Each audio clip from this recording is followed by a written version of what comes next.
quiet. Maybe too quiet.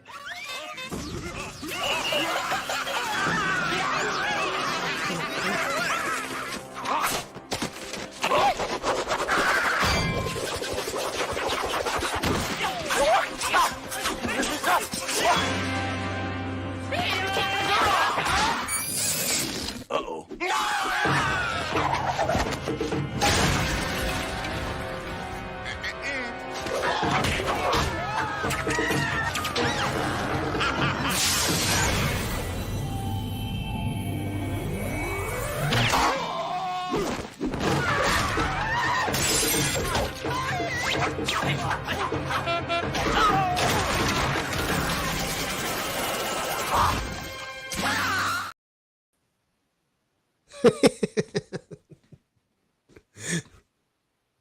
That's my favorite entrance. Intro. That's my favorite intro.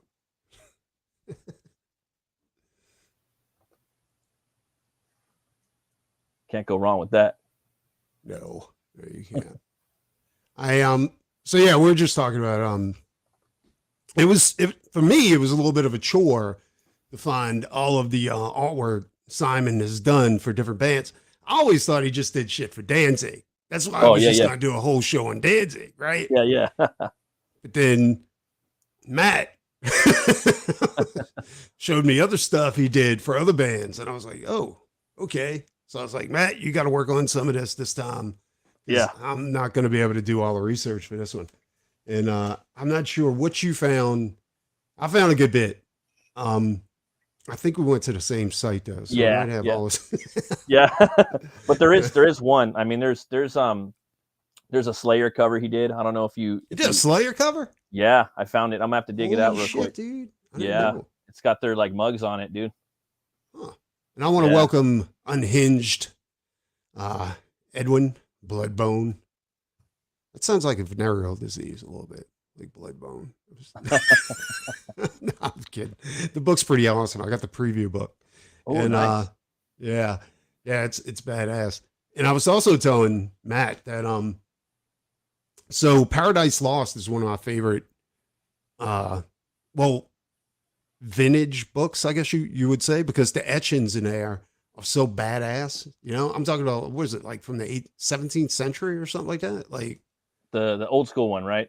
Yeah. I forget that artist's name. He's like really fucking inspirational, dude. I always forget his name. Oh my God, dude. But the scenes of hell in the different parts of hell in Paradise Lost were so badass.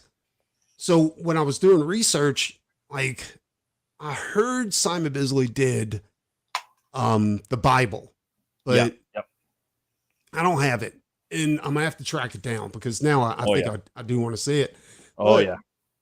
He did a whole book on Paradise Lost. So I stumbled upon it on Amazon, and every book on there was like $300, $200 for a first edition. But Veronica had one copy that they had up for sale, and it was $30 brand new. So I immediately bought that motherfucker. Oh yeah. I gotta cut down on the cursing too. I want to make this kind of an all ages thing. So I'm gonna try to keep that under control. So yeah, I got a copy of it. I'm very interested to see how that turns out. But I didn't want this to be a show about just Simon Bisley's comic art and stuff like that, because like this is a show about album art, and he's done quite a bit of album art, and we're going to explore that tonight. Absolutely. On the Metal Shop. This is where you would hear chainsaw cutting in. But and another thing I didn't know, which we found out, was that Simon Bisley has a band, right? Oh yeah, called Chaotica, and it's dude, that thing it's hard to find any of their music. I found a clip of their music. It was like super hardcore, like it was badass. Nice. Let's see here. All right. So of course we're going to start with his Danzig albums, and dude, look at that. I don't know how much Danzig's paying him. Oh man, probably handsomely, I would think. I would think too.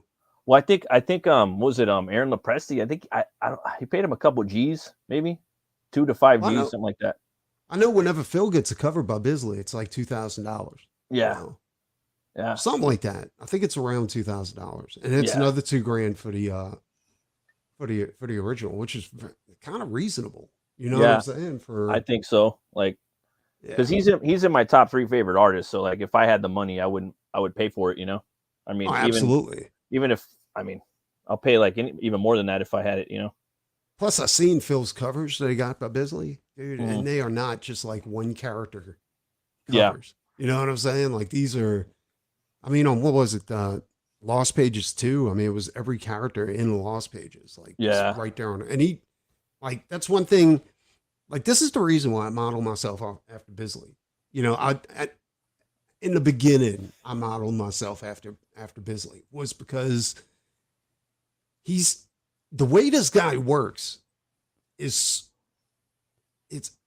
he works like a barbarian. You know what I'm saying? Yeah, like he doesn't, totally. I'm being serious. It's not like there's no plan. You know what I'm saying? Like, yes, he like, it's all like just natural to him to go ahead and, hey, what's up, Dan? I hope you're feeling better, brother. It's like I've seen him work at shows, and he doesn't waste too much time on doing wireframe. It's almost like what people said about Kirby, right? Yeah, like he just draws, Yeah. And that's one of the reasons why I only do pencils too, because it's because it feels good to just draw and not have to go through this whole process where you just, you have to ink and you have to do all this other crap and blah, blah, blah. And then finally you get something that's worth shit. But in everything, when I seen him work, like he was doing a Ninja Turtle for somebody as a commission. Right. So he finds the center point and then he just draws out from that center point, right? Like he does the eyes, the mouth, and then he does the head. And then he goes back, and when he starts coloring, like in the beginning, I thought it was going to be this big thing, where he was planning this whole thing out and he was doing like base colors and he would go back and do all. No, dude, none of that bullshit. He just goes in, he just bleeds paint all over the place, picks out the cool spots, and he highlights those spots and just builds on top of it. And I'm like, dude, are you kidding me right now? I was like, there's no big process or formula to this. It's just do it. Man, I got to see him do it, man. Dude, when I seen him do it, when I say this, I absolutely mean it. It changed my whole perspective on doing artwork. You know what I'm saying? Yeah. Like, you've never played an instrument. You're an amazing singer, right? But when I was learning guitar, they insisted, like, my mom's like, you got to go take lessons if you're going to do this. And I was like, all right. So I went and took lessons. And the guy that's giving lessons, I guess because he had to stretch it out as long as possible and make as much money off my parents as he could. He was, he was like, okay, we got to start out with the Mixolydian scale and then build from there, and then we're going to go into theory. And I was like, dude, I just want to play Judas Priest. Right. And like, I want to play Not by Anthrax or some shit like that. I don't want to do all this other crap, but I was like, all right, let's learn. And it totally discouraged me from learning guitar. Like I was like, I don't want to learn this shit no more, dude. It's too much. This is like schoolwork. Took all the fun out of it. It's more work, less fun, right? Exactly, dude. Sometimes you just want to learn a few songs and just go from there, make up your own shit. Yeah. And that's what I was hoping, like when I went to practice was, school, like class was just to learn a couple of chords so I can start playing like metal. Yeah, totally. And this guy's trying to teach me classical. I'm like, dude, I am not smart enough to fucking learn classical. What's that one Spanish guitar player? What's his name? I forget his name. I know who you're talking about. You know what I'm talking about, right? It's like one word, right? He's got one word, right? Yeah. He's like Danzig or something. Dude, I was like, nah, dude, I'm like not Antonio or Cerbato or some shit. I forgot his something name. like that. But I'm like, dude, I'm nowhere near as smart as you think I am. I'm a very stupid person. Me too, man. And but yeah, dude, like when I see, and then like if you Google Bisley, and you watch, he does this giant. Did you see where he did that giant Joker? Yeah, on Biz TV, and he's like, dude, oh, he's man, using. And did you see what he used? Like, it was 5 years ago. I got to go back and watch all of those videos because that was when I first found YouTube, when I first discovered it. So it was like the first thing, because he was like just one of the artists that resonated with me from Lobo. You know what I mean? Yeah. Well, I was watching. They were doing an interview with him while he was doing it, right? Yeah. And he starts out with paint. Like just a brush. He paints a bunch of shit in the beginning. Like, what the fuck? Yeah, and then he takes a spray can, like spray paint, Barbarian, like graffiti, and I'm like, he literally, it was whatever was in reach. Yeah, no, yeah. I actually think like that too. Like when I'm working, like I got this I have this tagger marker that's like 20 years old, and I got it specifically because at the time I wanted to be like Mignola, and I wanted to have this black backgrounds. I'm like, well, how the fuck am I going to fill all this in? And I ain't gonna lie, it was before I could just thought about getting a brush or just filling it in. But I was like, no, I get the marker, and it's the one that has a little metal ball in it. Oh yeah, I got those. Was it water based or was it oil? It was actually just a container, just a big thick marker, empty, and you could fill it up with ink. So I just filled it up with Speedball. I still got it. I use it, dude. And I fill my background, and then I use it for like for effects. I use it for rendering stuff, but I just would use it, and sometimes I use it, just. I don't know. You don't know the name of that marker, do you? Like, I could find it. No, I'll figure it out. Dude, I think that's something I would definitely need to use, because I love hacking my pens. When they run out of ink, I'll pop them out, take a syringe and fill them up with ink and stuff like that.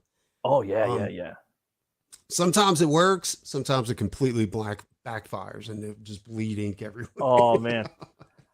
Today was like the first time I did this one piece for the Razor Fist book over the weekend. And I used a brush for the first time with like just filling in blacks, I like that piece. Did you get hired to do that, or was that just a fan piece? Just a fan piece, yeah. I just thought the character looked dope. I resonated a lot with the character. Kind of just wanted to do it, I'm going to show off some more of your heart at the end of this. Yeah, no, dude, I really like that piece. I thought it was badass.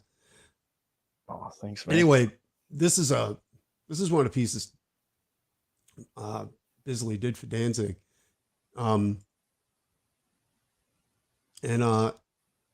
His pieces for Danzig must just give this dude like free reign, right? Yeah. He's just like, just do what you want, dude. I mean, what would you do with Bisley? I mean, I'd love to ask you this question. What would, like, if you had Bisley do a cover for you, like, would you kind of like give him some restraints, or would you just this is what I tell him. I'd be like, this is the title of the book. Okay. And this is the premise. Do what you do. And maybe show him a little character, right? Like, there you go. Exactly. Like, here's the character. This is the story. The rest is in your more than capable hands. Now get down to biz. Exactly. Now get down to the biz. Now I would do the same thing. I would do the same thing. Yeah, because he's not stupid. You know what I'm saying? Like he knows what he's doing. Yeah. It's like, why do you hire him, right? Because you want him to like, why not just hire somebody else, right? Or that's what you just said is something I think a lot of people like in the beginning, when I was first getting jobs and stuff like that, like people would be like, dude, I really like your stuff. We're doing this book. Can you draw like Jim Lee? Can you pull off a Jim? I was like, well, why you're hiring me? Yeah. Yeah, exactly. But there was more than a few times people would say that, like, can you pull off Jim Lee? Can you pull off McFarlane? Can you do? And I'm like, nah, dude, I don't know. Once you just find somebody that does that, like, yeah, why would you say I like your stuff, but can you do this? Yeah. Can you change your style though, bro? Yeah. Yeah. That was a common thing. Oh, dude, this is one of my favorites too, right here. Oh shit. So you remember Doyle got hooked up with that wrestling chick a while back, and they started a band called Gorgeous Frankenstein. Oh, I've heard of that. Yeah. Yeah. I got the album, dude. This is a really good album. A lot of people don't like it. And I think because the wrestling chick was just using Doyle to get famous, Yeah. And this is so cool, dude, because that cover though, dude. Oh man. No, dude. So awesome. It's her. It's the wrestling chick, and it's Doyle. Yeah. And they're just split in half, and then fucking Frankenstein comes out the middle. Dude, this is totally Kreisgau, bro. This is like because Kreisgau's favorite movie is Bride of Frankenstein, Oh, Kreisgau? Yeah. Mine is too. Like, well, I love all the old school Frankenstein movies. Yeah. You know, even that Son of Frankenstein, the funny one. Oh yeah, yeah.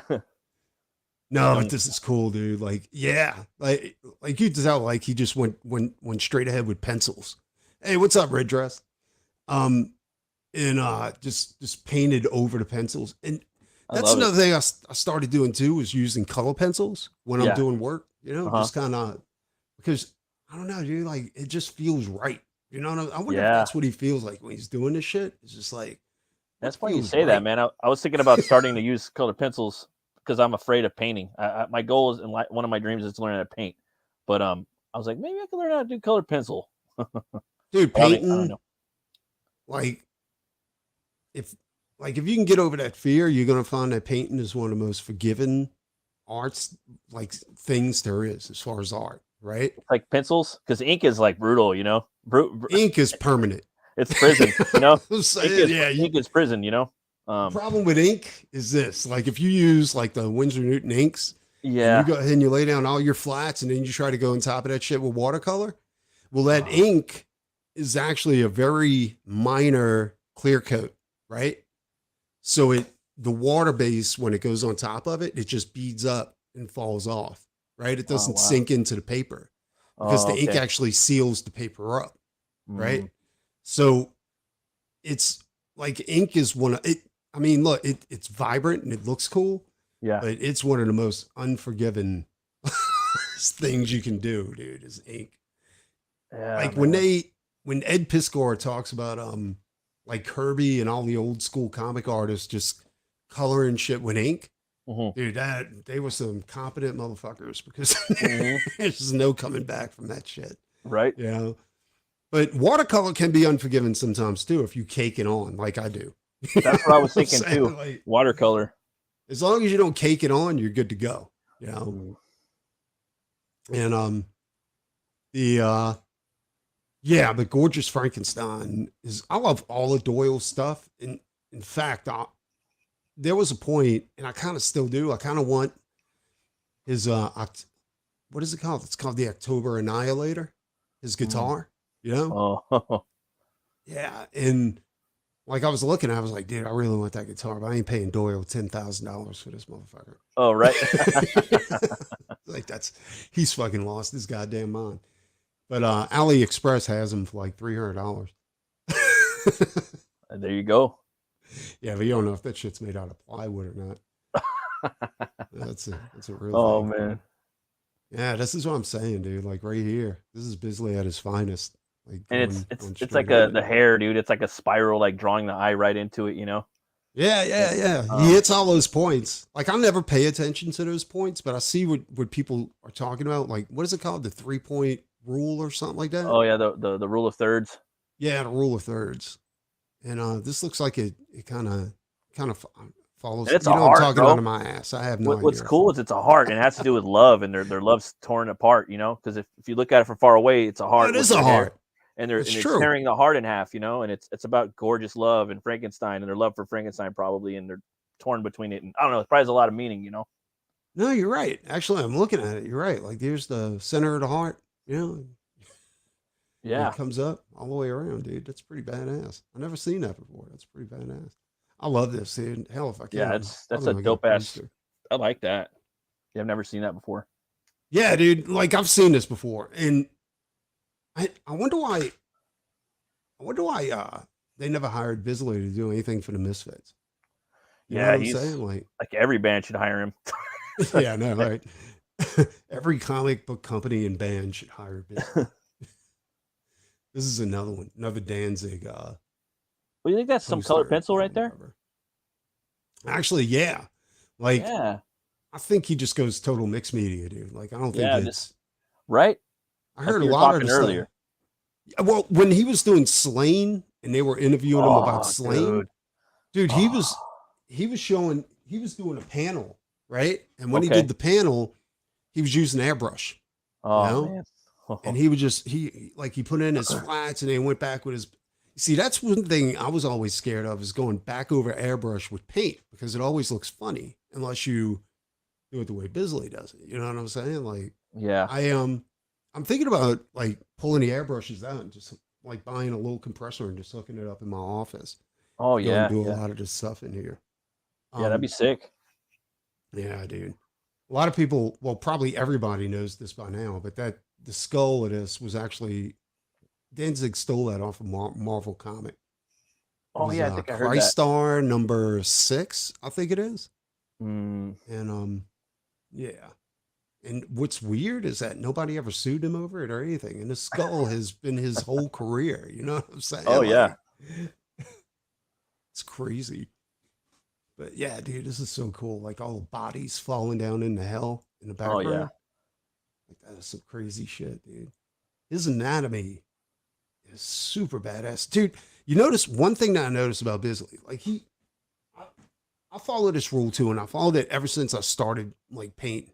Was I would go ahead and detail the centerpiece, right? The main character.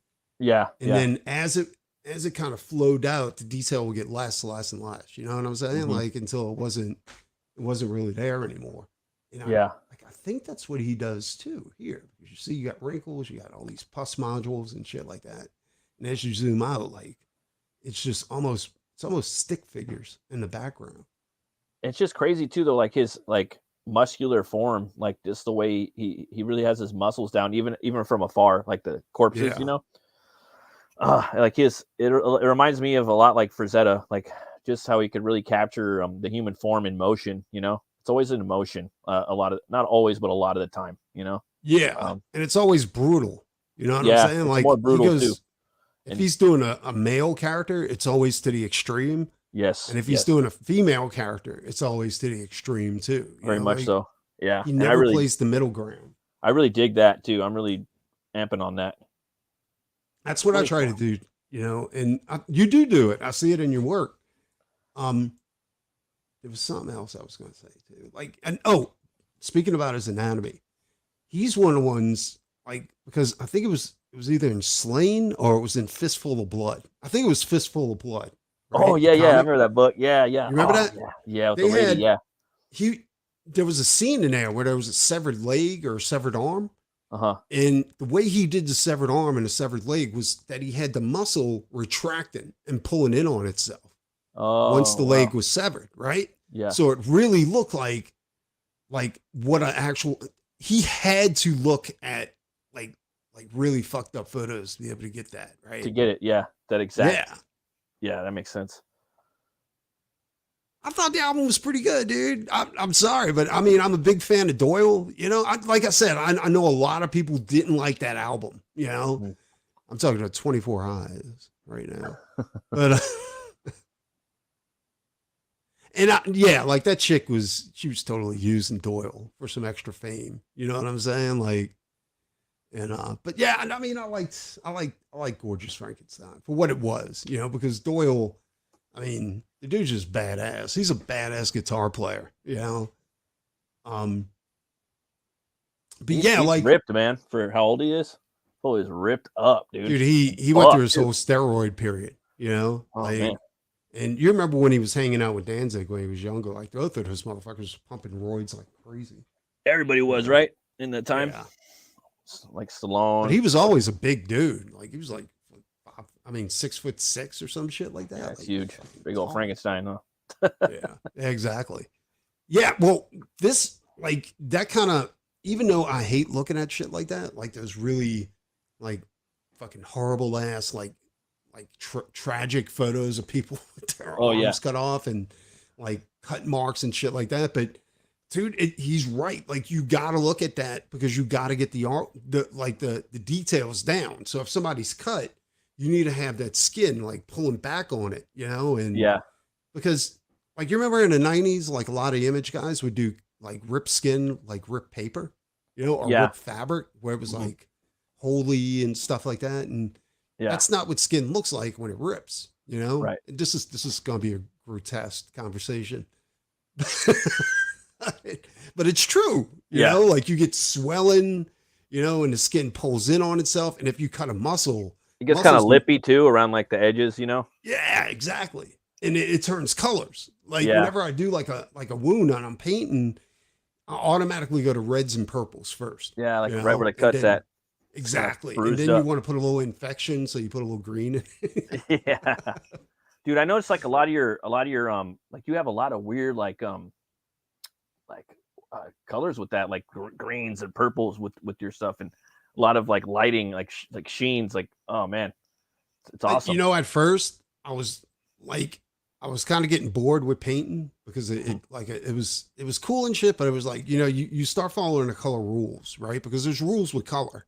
Yeah. You know? Yeah. And you realize like certain colors work with each other. But then you start being like, I wonder if I can make colors that aren't supposed to work together. Yeah. You know what I'm saying? And then once you get into that, and then at some point I was just like, let me make this shit as colorful as possible. Like almost like a psychedelic looking thing, Yeah. Your colors are very, very vibrant and luscious too.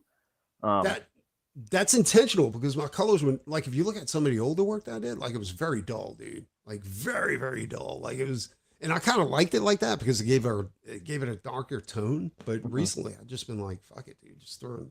Yeah, I'm really digging all the colors, dude. It looks. We have to do a collaboration one day, me and you. And like you do I'm a down. piece and I'll go ahead and paint it. Yeah, I'm down whenever. Cleaver. Oh fuck yeah.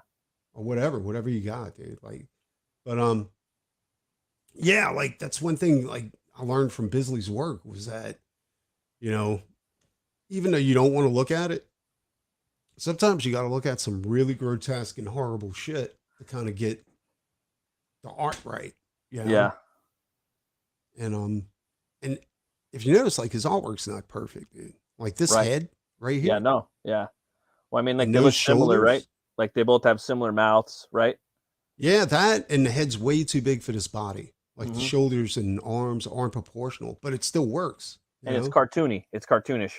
Exactly. You know what I mean? He's a cartoonist in a lot of ways, you know? And I like that.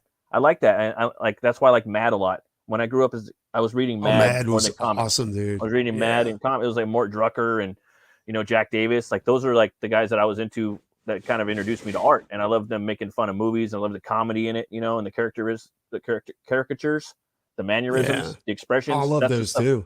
The wrinkles that they would drew with on the clothing and stuff. And that's what I was really into as a kid, more than comics. I mean, I had comics too, but that was what I was reading. And like, I'd fucking bust up laughing.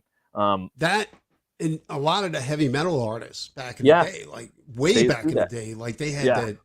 What I liked about heavy metal is that it wasn't like they stuck to a house style, you know? Right. Like right. Any underground artist that came to them and had a complete story that was readable, they would publish it. And you may not like everything in there, but you're going to like something, you know? Right. 100%. And like you said, like they had some exaggerated proportion artists in there, you know, and it was like some of that shit was super underground, like Mad artwork, you know? And I think Frank Frazetta did a Mad cover at some point. You know? Oh, I'm sure he did. And this album I haven't heard yet. This is the black metal dude. I forgot his name. Right? It's what's the name of his album? Abath, I think it's Abath.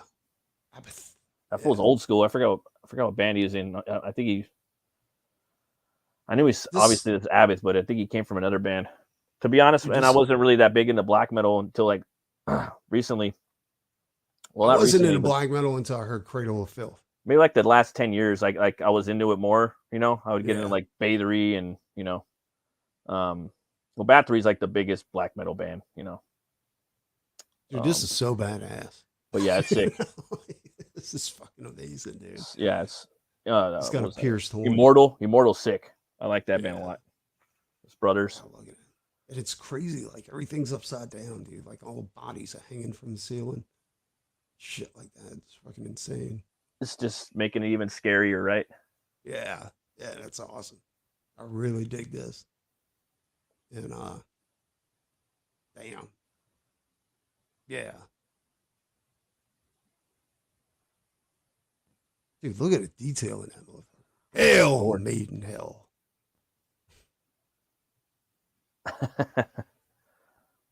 Dude, Doyle is 62 years old. Yeah. And he still looks like he's ripped. Yeah. He's ripped and buff. And you're right. He's 100% on juice. Yeah. You have to be at that age. Or he's on legal testosterone. Some stone or something. Oh yeah, because testosterone will 100% do that to you. Yeah. Yeah.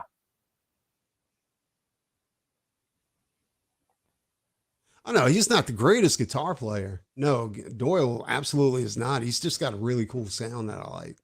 If you Yeah, listen right. to what is it, Dig Up Her Bones, you know, from the Misfits album, like it's literally 3 chords all the way through. You know, like, it's terrible. Sometimes so, I mean, like it just depends. Hell, like what you want, you know. I mean, with your sound, and you know, sometimes, you know, what's the best and what's the worst. You know what I mean? I don't know. But no, you're right. But even though it's only like 3 or 4 chords, like it only changes one time throughout the whole song. Dude, that song is still one of my favorite songs. Like it's and there's no solos. It's just oh yeah, right. Yeah, that's straight off to the point. Yeah, I think that's off of Famous Monsters, the Famous Monsters album. And I know a lot of people are like purists and they only like the Danzig years with Misfits, but I don't know, dude. Like I like the Graves years too. Sometimes you got to open up your mind a little bit for the artists you like. You know what I mean? Yeah. See what else they're putting out. You know, just Oh, like say Bisley's doing all this metal shit, and then he's like, "Oh, I'm gonna do the Bible." You know? And dude, that like, caught me on a left field right there, son. I do have his 4 Horsemen of the Apocalypse series. Oh And yeah, it's just I want that. crazy good, dude. Oh man. I like, and it's weird too because he renders his inking differently sometimes, like the way he throws and pulls his lines. Like he does different styles like throughout the years, you know. Because I was trying to study him sometimes, and it's just damn, he's got a lot of different styles just with his inking alone, his inks. He does, and you remember in his early years in the say the 80s or early 90s, like his inking style was really basic, like real basic too, yeah. And I liked a lot of that too, like for like the Lobo stuff, like a lot of backgrounds and things like that, you know, like I don't know. I thought it kind of Lobo's really raw too, dude. I think I think he left all his pencil marks in there. You know? Yeah, and I really dig that. Right over it. I really dig that, and I think it served a story, and it's really kinetic, and I don't know, it's just fun and just gets to the point, you know.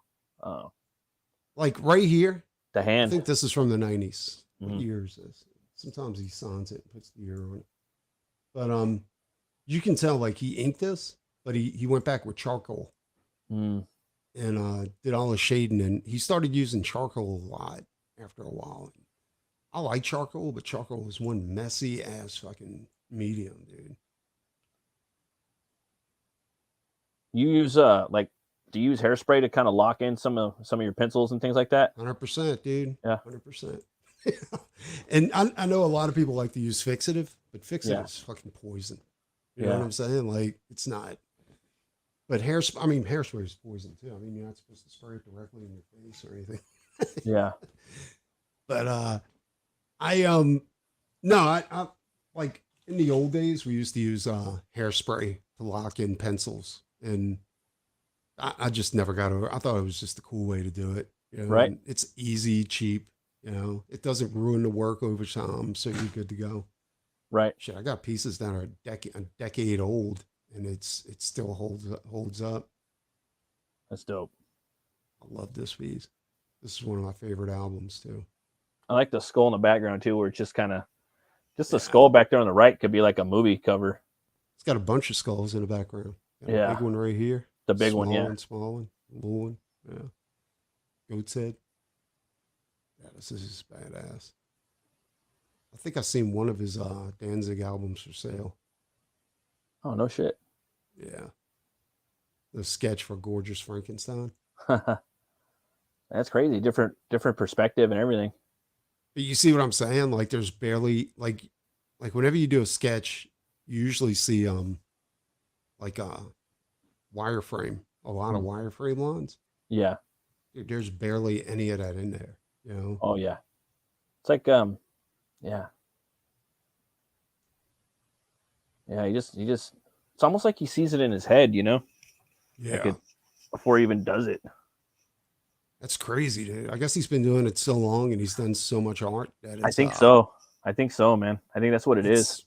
Second nature. Because I'll be honest, dude, like with muscle structure and stuff like that, I'm always going back on reference material. to make sure I got the muscles in the right spot or lighten and all that kind of stuff. Me too. Like, especially now, even more so, because it's just amazing how like the muscle changes into, billion different shapes as you change the perspective. Just one muscle, Dude, that was the hardest thing in the world when I was coming up, like trying to learn anatomy, because anatomy's fluid. Like, yes, there's certain muscles that fall into certain spots, but depending on how you move, will reshape that muscle. You know what I'm saying? So it's very fluid. It's like how you move, and then after that, then the camera moves.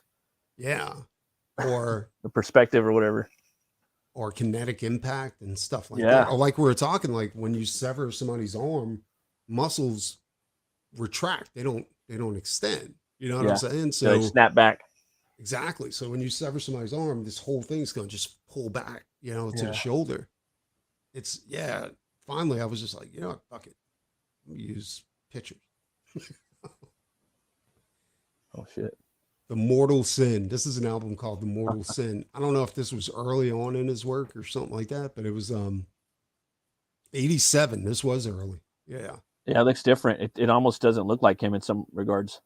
Yeah, this is definitely early. I mean, it does look like him. It's in Sydney, probably Australian metal band. Yeah. This was in 87, dude. This was like fucking 40 years ago, almost 40 years ago, dude. Yeah. So yeah, he must have been like just starting. He forgot the other wing for the demon right there. Oh yeah. Rookie mistakes. Yeah, he was definitely just getting into it, becoming a professional. And he never signed himself as The Biz. It was Simon with a Mickey Mouse face. See that? Like right there? Yeah. Little Mickey Mouse. But I love seeing stuff like this. Like, yeah, me too. Because it shows where the artist came from. It also shows that nobody was like, not everybody's perfect, like right out the gate. Mm-hmm. That's an old one right there. Yeah, it is. But this looks like something from 2000 AD. Yeah, it does. I almost thought this was one of ABC Warriors. Mm. This is another one from 87. They did a negative. I was about to say, do you think he did all that in white ink? Because it looks like a negative. It's definitely a negative. Let me see if I can edit it. Flip it the other way. If it'll let me.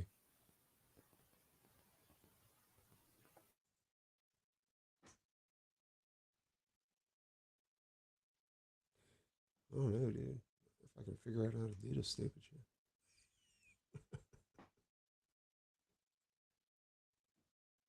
But yeah, dude, like yeah. I don't think I can do it. Not in here anyway. In Photoshop I can. Right. Fuck it.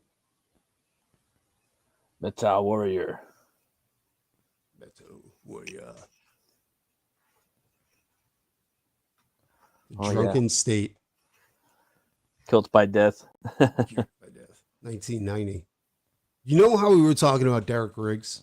Yeah. Over the course of 3 years, like from 1980 to 1982 and 83. Yeah. Derek made these huge strides, like in his art. It's crazy.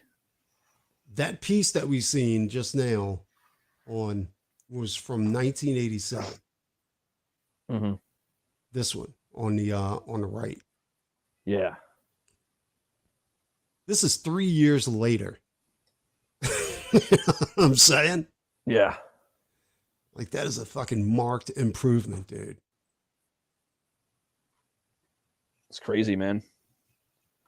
So what I think happens is that like an artist, like they're good. You know what I'm saying? Like he was definitely good in 87. But then he started getting more work. And his chops just got sharper and sharper and sharper, you know? And, and when you start getting sharp like that, your fear of experimenting and shit like that, like goes right out the window, you know, because you're so used to it that it just, you know, and I think that's what happened here because this is Bisley. This is the Bisley we love. Yeah, 100%. It's like some metal, like Celtic warrior or Pictish warrior, you know. But I noticed one thing is like Bisley started using greens in his flesh tones and started like adding different colors to signify like, I don't know, just like that it's alive, you know? And he's not doing this here. Like, so that's still a come, I'm guessing. You know, this is from Slain. I think he just did a piece from Slain and just gave it to somebody to go and use as an album cover. Slam Fist. Slam Fist. That's badass, dude. Dude, look at that. So fucking metal. So badass, dude. Yeah, that's another thing I've been trying to get is I got to get Slain, all the Slain books. I remember just like picking at I was at Comics Unlimited in Huntington Beach like years back, and it's like, whoa, look at this, dude. Dude, they're fucking awesome. Even the ones that Bisley didn't do, the only one I don't like is the one where they started using digital. Oh. Like they just tried to do the whole book in digital. And it was early on when digital was brand new. Oh, really? You know? Oh, dude, it was terrible. It's the worst fucking Slain book out there. Oh. In my humble opinion. I'll let you know which one it is, dude. Like it's just a terrible book. Opus. Well, look at that. It's like yeah, this is basically like this is those him, blues, dude. you know, those busy blues blues. in the flesh. Yeah, like, the greens. That's another thing too. Like you start to realize is that you can start representing things without going with the basics. You know what I'm saying? Like you could do flesh tone without actually using flesh tone, or signify nighttime without actually using black. You know, like he's got purples and reds to signify nighttime. You know, and yeah, no, I love Roach Balls. Like that first issue. Actually, the campaign ended by the time I got my finances straight for Roach Balls, and I had to contact Rich personally. I was like, Rich, come on, hook me up. I'll send you the money right now. You know, and he was kind enough to go ahead and hook me up with that shit, dude. Like it was great. But when I got it, like it was cool, dude. You get a little bit of crack, you know, a couple of plastic roaches, which I had insane amounts of fun with, you know. Well, Matt, you don't know this, but if you put a little piece of thread onto that roach, and you're talking to somebody and you just start pulling it like across the table, they will freak the fuck out, dude. Dude, you could also like those little fig beetles. Like sometimes they call them Japanese beetles, the little green ones. I don't know if you have them over there, but like you could tie those like a little knot around their abdomen. They'll just fly, dude. You can walk them around. Exactly. That's what I'm saying, dude. You're scared of shit up. I don't know why people are scared of roaches like that. It's crazy. Like, I mean, especially women, you can give them heart attacks with that shit. Oh yeah, for sure. Gwar. I never knew he did a Gwar piece. I didn't either until like I saw it tonight. I was just like, oh, that's dope, dude. Did you ever hear of a comic he did called Alpha King? It was based off of Three Floyd's Brewery beer. I got it. I got it too, man. I remember just waiting. It took forever for the whole thing to come out. I remember. Did they hire him? Like, did they just contact Bisley? They're like, hey, we want to do a comic about our beer. I think so. Yeah, that's what it sounded like. And I looked forever for the beer. It's all exclusively East Coast. Three Floyds. Dude, I don't know about the beer, but I know the comic's badass. And what an advertisement. Yeah, and it was totally metal, like just like a straight up metal, like but fun, like having fun with metal, you know. My dad does that with plastic soldiers. I think she started off pulling them across with thread. Oh yeah, right. It's awesome. Your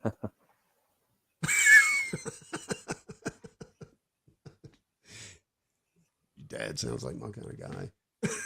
Would have a blast, like scaring the shit out of chicks. No, but I do have a Gwar comic. Oh, really? That, they had new members of Gwar, you know, like two new members. And they were at a Comic-Con and they had a graphic novel. Oh, yeah. I got a copy, but I talked to those guys about doing a cover or something for them. And to be honest, dude, I would have hooked those guys up, like, because I really like Gwar. Yeah. But they just never got back in touch with me. There's actually like two, I don't know the names of them, but for sure there's two different like publishing companies that publish rock and metal, like bands are making comics now. Like Amon Amarth has one, In Flames. Did you see the Dio? Yeah, I think so. Because I got Previews Mag from my local comic book store. I'm a lifetime member there, so they give them to me for free. But I never really go in there because I don't really buy mainstream books. You know. I don't either. I seen your book in there though. Which one? Fucking Exiled. Oh, Get Out. Oh, that's yeah, sweet. It's on the top shelf. Nice. When I go in there, I went in there on Sunday. I got the top shelf. Yeah, yeah. There's a few of your covers in there, and That's awesome. like, yeah, it's my homie's book. I'm in the mainstream. Dan Lawless's Death Dealer book was in there too, so I seen two people in the network. Dan's badass. I tried to get that Death Dealer deal, you know. Oh yeah, I couldn't get it. It's always next time. Yeah, no, I contacted. I was like, dude, just let me do something for it. Like, just let me do a cover. Yeah, or no something. shit. But they, like, I was talking to Sarah Frazetta. But she just never got back to me. She was, but I don't think it was her fault. It was the publisher, like the publisher. Yeah, no, I could see them hiring you for sure. Like, yeah, for sure. The Last Ride, dude. I never heard this album yet. Oh, really? Yeah, I haven't heard it either.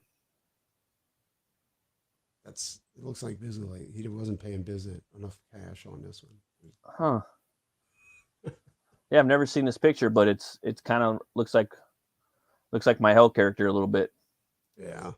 Yeah. Well, because I was trying to design, because she's been designed so many different ways, you know, throughout Norse mythology, and usually she's alive on one side and dead on the other, you know. And I'm like, well, damn, dude, fuck, I don't want to do that, you know. So Hela. Yeah, Hell. In my book, she's Hell Nora. I'm like, yeah, I'm gonna cut her nose off. You know, just take that nose off. You know. Well, how did Marvel do it? Like, it was from here up that was dead, right? I don't even think she was. Like that, or? She wasn't even dead at all. She was just Hela. She just had the big old big horn headdress. You know. Well, Kate Blanchett played her in the movie. Like Simon. No, I'm talking about in the books. Like Walter Simonson when he. In his Ragnarok. Yeah. No, not in Ragnarok. When he did Thor, like he did this huge run of Thor, right, back in the day. Yeah. And it was so popular that it was compared to Kirby's Thor, right? Oh yeah, definitely. And, yeah, it's up there. But even more in some regards, in some circles, like he's like the, you know. Yeah, I can see that. Like circles, like Beta Ray Bill and shit, you know. Oh, dude, Beta Ray Bill. People love Beta Ray Bill, you know. Dude, who would have thought? You know what I'm saying? I hear that Daniel Warren Johnson one, like people fucking are raving about that shit. I haven't got it yet, but looks pretty dope. I'm gonna have to get it and let me know, dude, because I'll I might get it eventually. That dude's pretty badass. His metal book, Metal Falcon's pretty sick. I got that. I heard the new Thor series was pretty good, but Ragnarok, or was it Ragnarok? No, it's Walter Simonson's Ragnarok. I got all of that. You know, me too. I thought he was going to put out. Yeah, he's going to finish it off. Yeah, I mean, it's just ongoing. He just kind of like has to carve out like 2 years to do like 6 issues. You know, he'll do like 6 issues, and then boom, it takes him like 2 years to pump out 6 issues. But no, he's got a bunch of stories. That's my favorite mainstream book. I fucking love it, dude. It's badass. It's so fucking dope. Oh, it's so good. Yeah. But in his Thor series, like the one that he did for Marvel, he had Hela take off her mask. Oh, really? Yeah, I didn't see that one. The nose up, it was like just nothing, like it was dead. You know? Yeah, that makes sense. He was just rocking the old shit, you know, like the Norse, you know. Yeah, like he dug deep into Norse mythology for his Thor run. You know, I guess he's Norwegian. That's I didn't even know. Like his grandparents are from Norway or some shit.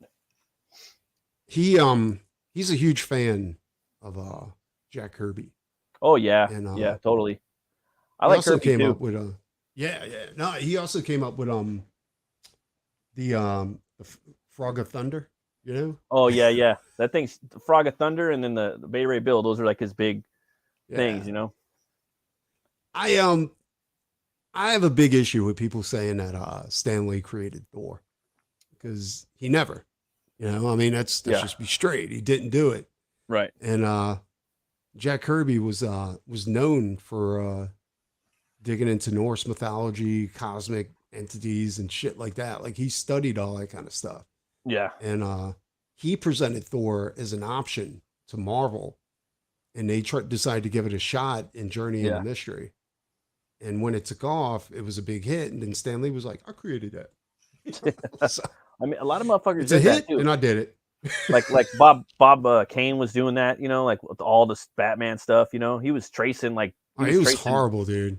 Tracing the shadow, like it was straight up stuff he was taking from the shadow, like full panels. He was tracing.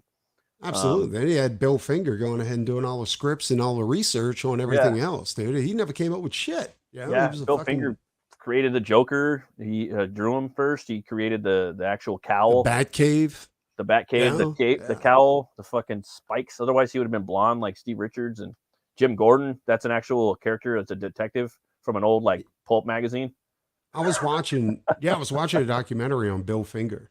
Yeah, dude. Yeah. My biggest thing about Bill Finger is that he was one of those guys that had a weak spine. You know what I'm saying? And he wouldn't stand up for himself. Yeah, you got to stick up for yourself, dude. 100%. Yeah, dude. He just it's okay. So Bob Kane, like, he took it and ran with it, right? Yeah. Yeah. But instead of Bill Finger saying anything, he just sat back and was like, "Yo, you took my stuff." Yeah, yeah, it's crazy. He never spoke up. He never did anything. You know, it was. That's one of the things I like about Neil Adams, among other things. You know, he fought for a lot of people. You know. Yeah, I heard the stories about what he did. You know, he was on the Kevin Smith back when Kevin Smith was Kevin Smith on the Fat Man and Batman show, talking about a lot of shit. You know, fighting for artists, fighting for the Schusters and the Schulsters. No, Neil Adams was a beast, dude. Like, yeah, dude. Really, all kinds of stuff. I like his artwork too. Yeah, I love his Conan. I love his innovations in art. I could go off. Well, if you look at old Neil Adams work, like he was doing some of the stuff that the Image founders, you know, were doing. You know, before coloring Image, and like I'm talking about panel design. Like, oh yeah, you know, breaking panels and shit like that. Yeah, yeah. And crazy, outlandish, fucking 90s shit before the 90s. Exactly. And all the Image guys, like they credit Kirby, you know, because they're like, no, you know, Kirby was he did a lot of stuff that we emulate now. Like Kirby was the master of the splash page. Yeah, and the I'm saying, like, yeah, he had a formula. You open the book, you know, you got your intro page, next page, big giant splash page, just hit you right in the face. Yeah. And this is one of my favorite covers too, of Danzig and Bisley. Yeah, that's probably like one of the most famous ones, no? Yeah, it is. This is the original painting before they chopped it up and put the Danzig logo on it. Look at that green. To be honest, dude, that green is so badass. That's death, what I didn't realize is that this is a pillar that she's sacrificing this guy on. I never realized that before. Yeah, it's just like, I think it's like a table, but it goes down pretty narrow and pretty deep. Yeah. And dude, you can see it really strong. What is it? Giger influence on some of this stuff too. Yeah. And he played the hell out of that Danzig skull. Yeah, I did. I like that perspective too, right? Yeah. That big horn coming at you. I like them cheekbones. Those big ass. Those are pasties, right? Like, are we gonna get slammed for this on YouTube? Yeah, right. I'm serious. Right. They might take it down because they're like, no, that's nipples. That's John Carter of Mars, remember? Exactly. You know, I was like, dude, I hope Disney doesn't do anything with that shit. Like, let them keep fucking with Star Wars, you know, because I actually liked that John Carter movie and like thought it was fun, you know. But I think that's a cool character, dude, you know. John Carter of Mars. Yeah. I do too. I really enjoyed it. It's like Conan on Mars, dog. Yeah. You know, that's exactly what it was. That's why I like it. I think they screwed the whole movie up though. You know what in a lot of ways. It was entertaining, but I thought it could have been better. But I hope they don't touch it anymore. I hope they lose the rights, and then someone else could do it better in like 10 years from now or something. The ending didn't really make sense. You know what I'm saying? Like, yeah, he's like, just put me back to sleep and put me in the tomb. But I was like, dude, won't you waste away? Like, what about rats? You know, I was like, what if rats start eating you? So, like, yeah, won't you stay on Mars and just be like a warlord, like Warlord of Mars, like in the books? Like, my thing was like, okay, so his body is here, but his spirit, soul, is and spirit. Yeah, like, I think that's what it was. Attached to like a body or what? That looks exactly like him. Like, it was too hard. Yeah, it was kind of weird. How is this happening? I'm like, I don't understand. Like, for me, I would have just been a Stargate, bro. It would have, like, exactly. Make it real simple. All right, let's Did move you ever on. read the book, like John No. Carter of Mars? No. Nope. I got the comic series that Marvel put out, like back in the '60s. Yeah. And I read a little bit of it, but I got holes in the collection. Like I don't have the whole thing. I had some, I think, that Dynamite put out, and then I had a couple Frazetta pieces. This is like Frazetta book I had with the Warlord of Mars on the cover and Deja Thorns. You know, like, Yeah. I like this shit. You know, yeah. that's why I like Frazetta a lot too. It's just like you could tell like a lot with one picture. You could. Yeah, dude. I saw the movie, and it's like I know like whatever I'm watching, it's not going to be like the source material, you know. But the concept is like Conan on Mars. Like you got me, you know. Like this is dope, and it's Star Wars too, man. Before Star Wars, you know. when we get to Ken Kelly and Frazetta, I think that's going to be interesting because like Ken Kelly and Frazetta, not only are they related, but they had a lot of different run-ins when it came to bidding for jobs for bands because Frazetta's wife used to handle all of that. And sometimes she'd be over the top on her bids, you know, and oh yeah. Then you had cheapskates like Gene Simmons would be like, no, I'm going with the cheapest, you know, whatever. It was so Frazetta and Ken Kelly had some conflicts, you know, with work. Oh man. Let me get this up. And yeah, this is another thing that I was looking at. Now, so Chaotica is Simon Bisley's band. And I did hear some music from it after Googling it. It was pretty hardcore, dude. Like it's pretty badass, like especially for the time. It was 2005. But what tripped me out is Bisley was playing drums. And I didn't see him as a drummer. Like I don't know why, but I just didn't picture him as like, you know, just slapping the skins. You know what I'm saying? Yeah, I thought he was like a bass player for some reason. I don't know why. I could have sworn I seen him playing bass on that show, on the channel. But he probably is. But I'm like on this. It was album, drums now. Now I remember the drums was starting to come back because where he was jamming, the room they were jamming in, it looked like my old jam room from high school at my buddy's house. It's exactly like it. It's fucking weird. We used to do that too, like carpet on the walls and shit like that. Yeah. But yeah, on this album, he's credited as the drummer. And oh shit, you got some stuff? Cool. Because I only got like a couple of pieces. But here's the second album. Slayer one. For yeah. Well, this is Chaotica right here. And he's doing the art for it too. Yeah, but I couldn't find an album cover that he did for it. Maybe he didn't. Maybe he wants it like extremely like underground, you know? Like it wouldn't surprise me if he did it like that. Just to kind of, I don't know. That was the Slayer album? Yeah. I've seen that piece everywhere, dude. Like that's one of my favorite pieces. At least the art. Yeah. Let me see if I could kind of make it bigger a little bit. Somebody messed with the one that you're looking at right now. That's not the original piece. That's okay. Somebody messed with the one towards the first one over there without that Geiger imposed piece. Let me see. Let me see if I can find it real quick. The yeah, maybe it isn't. Maybe it looks like I got it. It does look like Bisley a little bit though. Maybe it isn't Bisley. I'm tripping. No. It is Bisley, but they impose like it looks like they superimposed a mask on top of one of these or something like that. Like maybe I'm wrong, but zoom in on it. Let me try it again. Yeah, Biz 91. Yeah, that is Bisley. Yeah. Let's see here. Yeah, it won't let me do it. I got it. I'll bring it up. I'd have had no idea that was a Slayer cover. I thought it was Mephisto from Marvel Comics that he did. But Marvel, I don't think Marvel ever hired Bisley to. Oh no, they did for Venom. But that was yeah. That was after they loosened up a little bit and they stopped being so uptight. Little bees notches. Let's see here.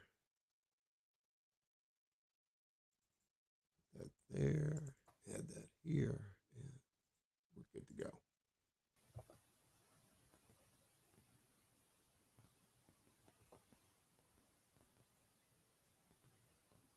It's taking a minute. I'm boomering the shit out of this, dude.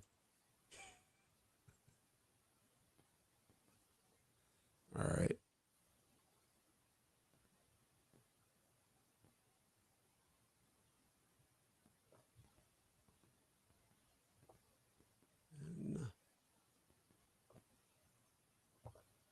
Yeah, it's crazy, man.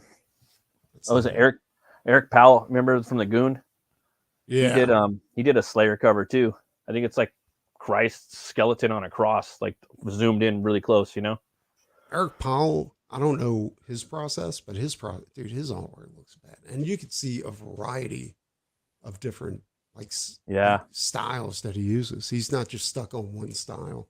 Like Bernie was like his main influence, he said, but it doesn't all look like Bernie Wrightson, you know? No, not at all. And he uses like, I know for sure he uses like pencil a lot, and he uses black colored pencil for shading and also outlining, straight up black. Does he really? Pencil. Yeah. Huh. 100%. Check that out, dude. Because I know black color pencil. Yeah. Like you got to be careful with that because when you try to go over it with watercolor, it beads off. Oh yeah. You know, that kind of makes sense because if he's using black color pencil, his watercolors aren't going to cover his black line at all or shading. You know, he did like I follow him on Instagram. He's like, do you guys want me to do like black and white, like shaded stuff, like really cool with like a big story, or you guys want me to do like a lot, like fully detailed art with like, you know, it's going to take me longer to write a story. I'm like, oh, well, you know, just do your stories with the cool black and white art, you know, like get some cool stories out. Yeah. It was like dude, like I got the whole Goon series, right? Yeah, me too. Dude, it is fucking amazing, dude. I love the Goon, you know. Goon. You like Hellboy at all? No, you know, I never got into Mike Mignola work. Yeah. Like it's not the Hellboy's, like Hellboy the character I really dig, but it's just Mike's artwork that I just can't get into. Do you like the universe kind of like the stories and stuff? Yeah. No, I totally dig it. You that know? Other guy, I mean Corbin. You like Corbin, right? A little bit. Richard Corbin, absolutely. Yeah. Corbin did some cool because there's a lot of one shots with Hellboy, and he did some cool ones, dude. And that Duncan Forgetto, I think his name is. I forgot how to say it, but because for a while, like he just stopped drawing Hellboy. Like towards the end, he didn't even draw Hellboy anymore, you know. So he was kind of like, and for me, like Mignola, I kind of liked his stuff when he first started doing Hellboy, and that's what I liked the most. Like and he also illustrated and did the storyboards for Bram Stoker's Dracula, and he did a movie adaptation. And I finally got. I always wanted as a kid. That was like one of the comics, and I got the hardcover black and white. But yeah, he did storyboard art for that movie, and I really liked it. I really liked that style. It's dope, dude. And I really liked his style at that point, because he went super duper duper simplified. Like after that, you know, super duper. Well, I noticed that. Even Hellboy looked different. His shoulders like really slouched. I didn't like that. There's just like a lot of stuff. Like early on when Mike Mignola was first starting comics, yeah, he did a short 1 through 4 series of Rocket Raccoon. Oh yeah, and I remember that was one of the first comic series that I bought myself, right? Mm-hmm. From a comic book shop.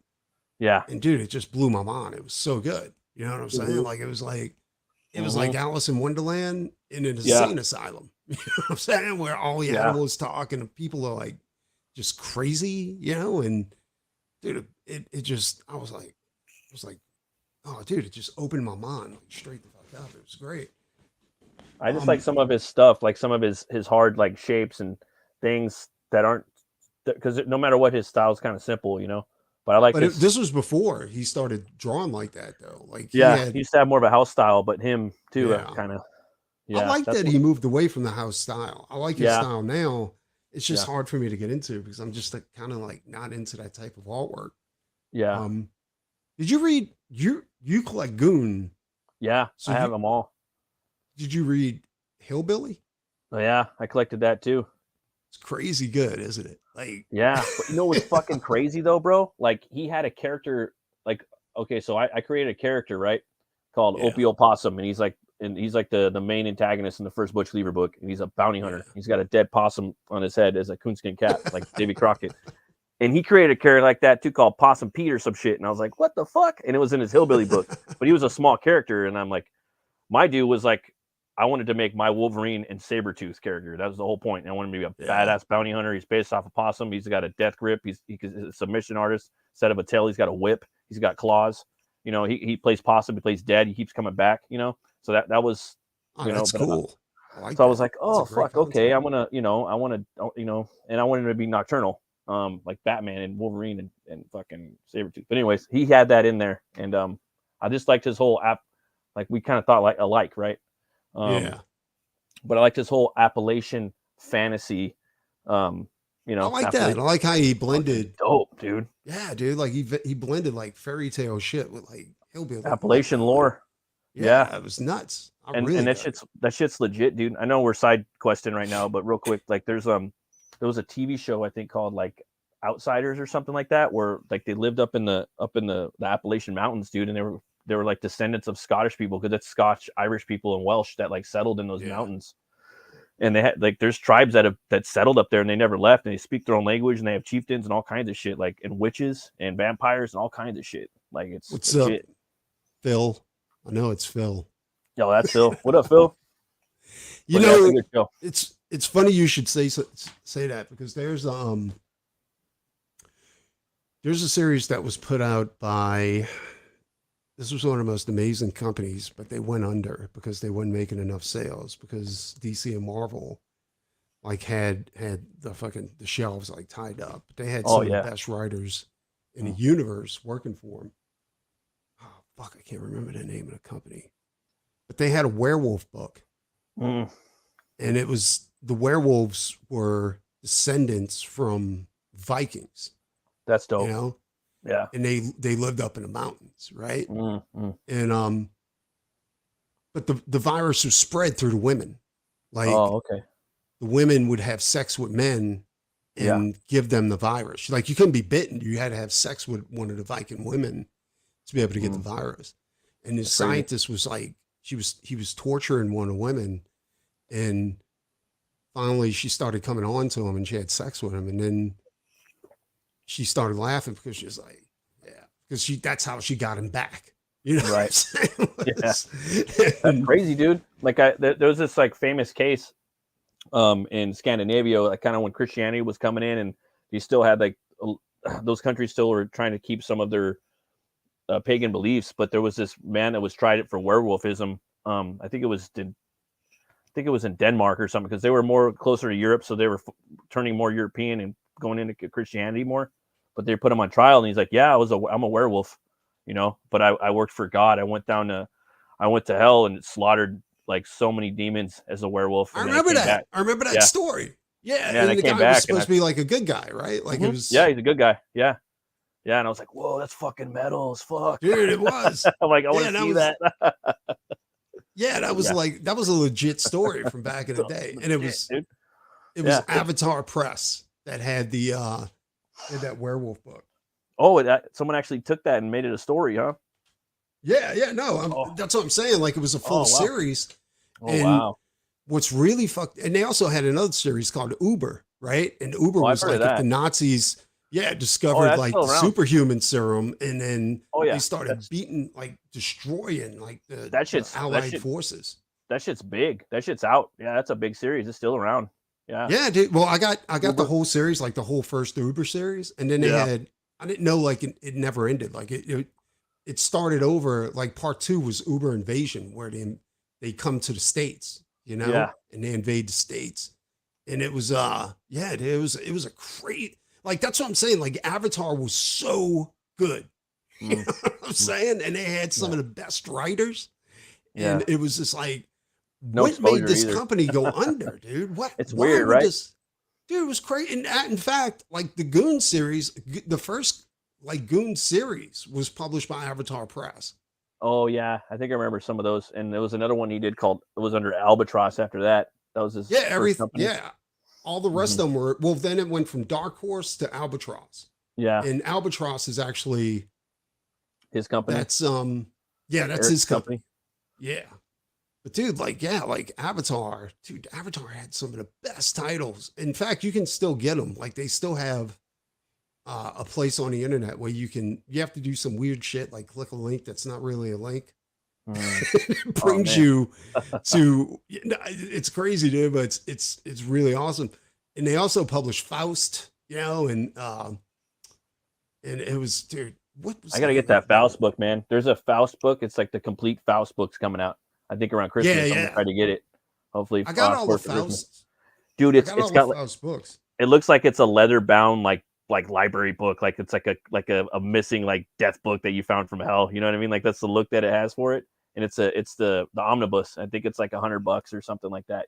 But they had a Kickstarter for it, and I just couldn't get it. But it's coming to stores though. And I've never read Faust. I've always wanted to see it. I want to watch the movie, but I kind of want to read the book first and get into it, And I've watched documentaries on it. I've seen the art, I know you're a big fan of it. I'm a huge fan. The problem is that first Faust series, like they tried to recreate, recreate lightning in a bottle, right? Like it just, they couldn't do it because that first Faust series was just so badass that it just wasn't going to happen. Sometimes they're like that. Like sometimes things are just like a trilogy, or a one shot, Yeah.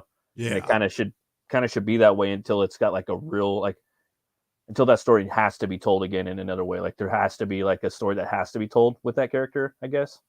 Well, what they tried to do was they tried to make Faust a chick in the new series with Avatar. And it was good. I ain't gonna lie to you. Like there was sex, there was all that kind of stuff.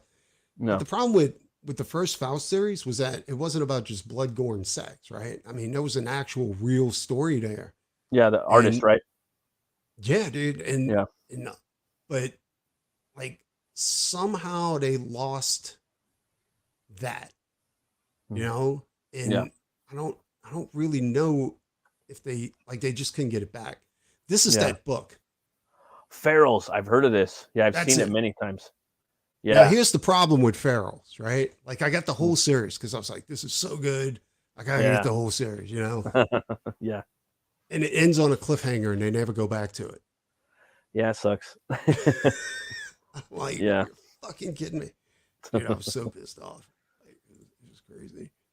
Werewolves never get old, man. I gotta do dude, when I get around to doing my third Butch Cleaver, it's got a bunch of wolves, it's got a bunch of stuff in there with werewolves kind of, so I'll get to do it then. Well, I like it when people get creative with werewolves. Like I got something. Awesome. I got something no one's ever seen, hopefully. Visually. It's hard, dude. It's hard to come up with stuff. Everyone's did everything. Danzig probably Busy probably do a bunch of stuff in a cover, like in the background, like people overlooking and shit, Oh, absolutely. Yeah, crazy. Yeah. I don't know. All I know is Isley's badass. Oh yeah, for sure, man. Yeah, dude. And that Slayer album is just fucking insane, dude. I can't believe I never realized that was a Slayer. I'm looking at Kerry King on the cover, and I never. And it's just kind of overlooking him, like, who are these dudes? Is that like Death Clock or something, or who is that? This is crap. Yeah, it's just like some band. Like he's literally right there. Yeah.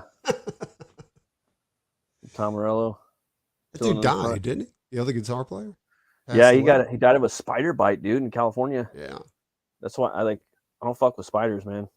Dude, I had two.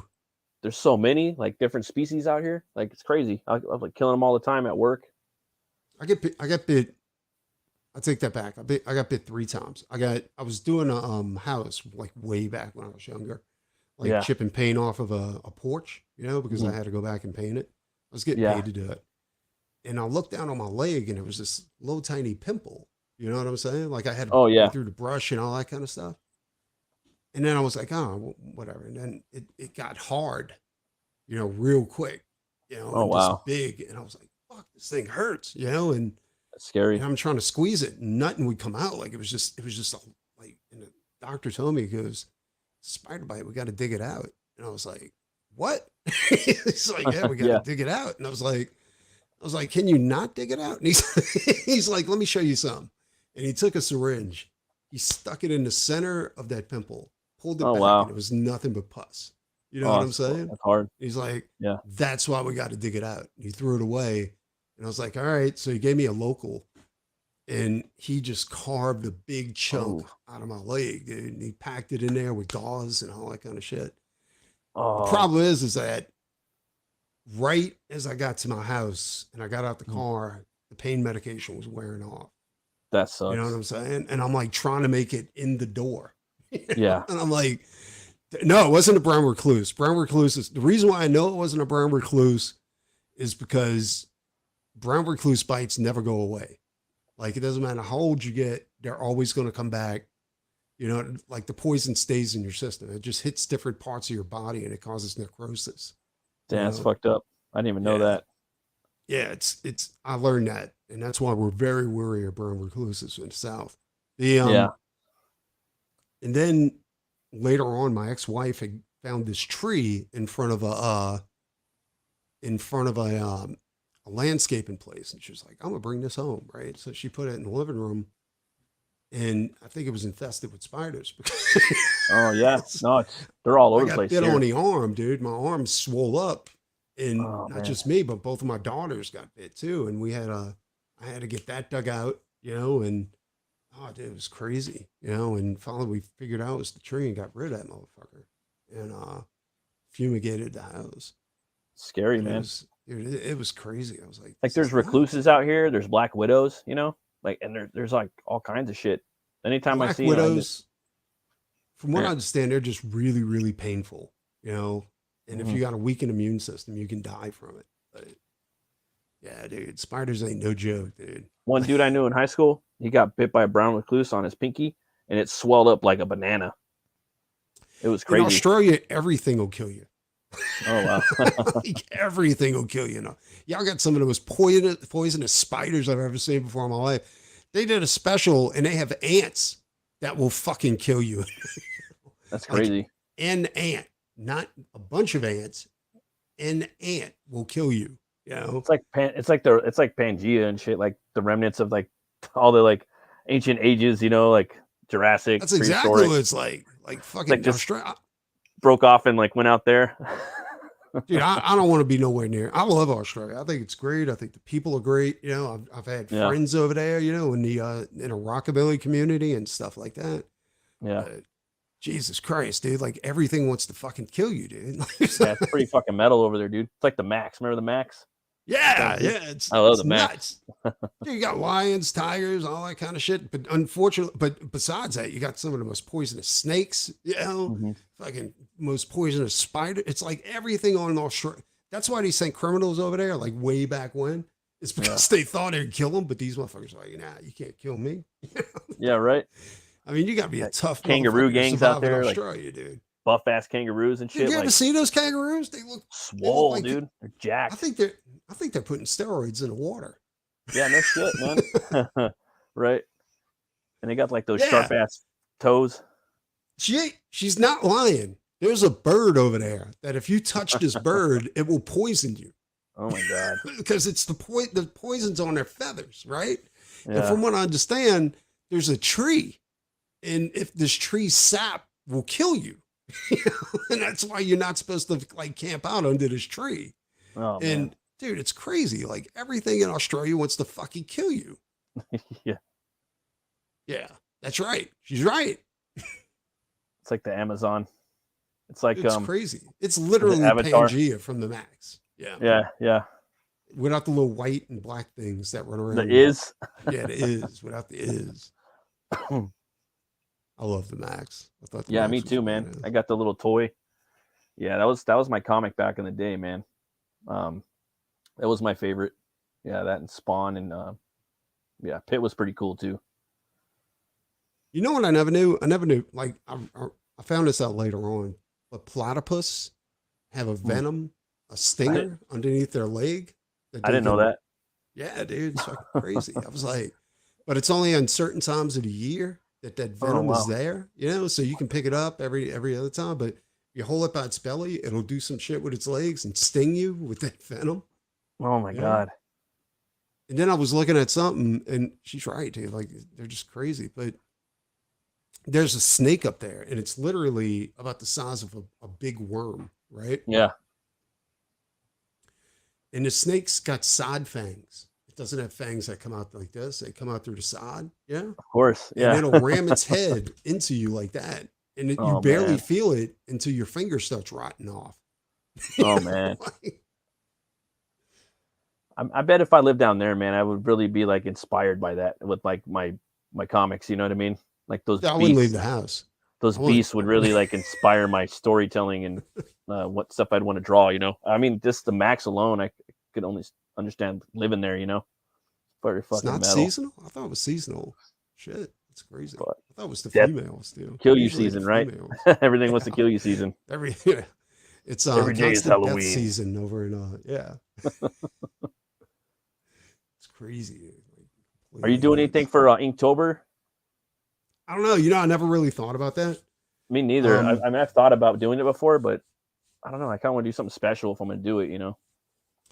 You know, there's a couple of things I kind of promised out, like pieces to like to a couple of people, like just to do something for their campaigns. You know, but a lot of the people I promised stuff out to like don't really need it. Like they've already made their nut on their campaigns and stuff like that. So it's not really something that I have to do. I started thinking about doing this though. Like if you have a campaign and I kind of dig it and you want to come on and promote it, while you're talking about your campaign, I'll go ahead and like illustrate, like do a quick drawing of something. You know? Yeah. And I think that would be kind of a cool thing to do, you know, because I'm trying to think of ways to like make it not an infomercial. Oh yeah, totally. Yeah. I'm saying like 100%. Yeah. Because that's one thing I've noticed.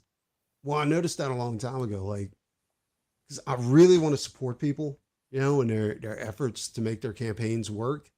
Right. But if you come at me with, look at this gorgeous thing, and every tier is blah blah blah, and if you act now, you know, you lost me. You know what I'm saying? Like, I can't get into that. You know, yeah, like it's kind of like the cream always rises to the top. You know what I'm saying? And if you got really good stuff, you're not really going to need a lot of help to go ahead and make it happen.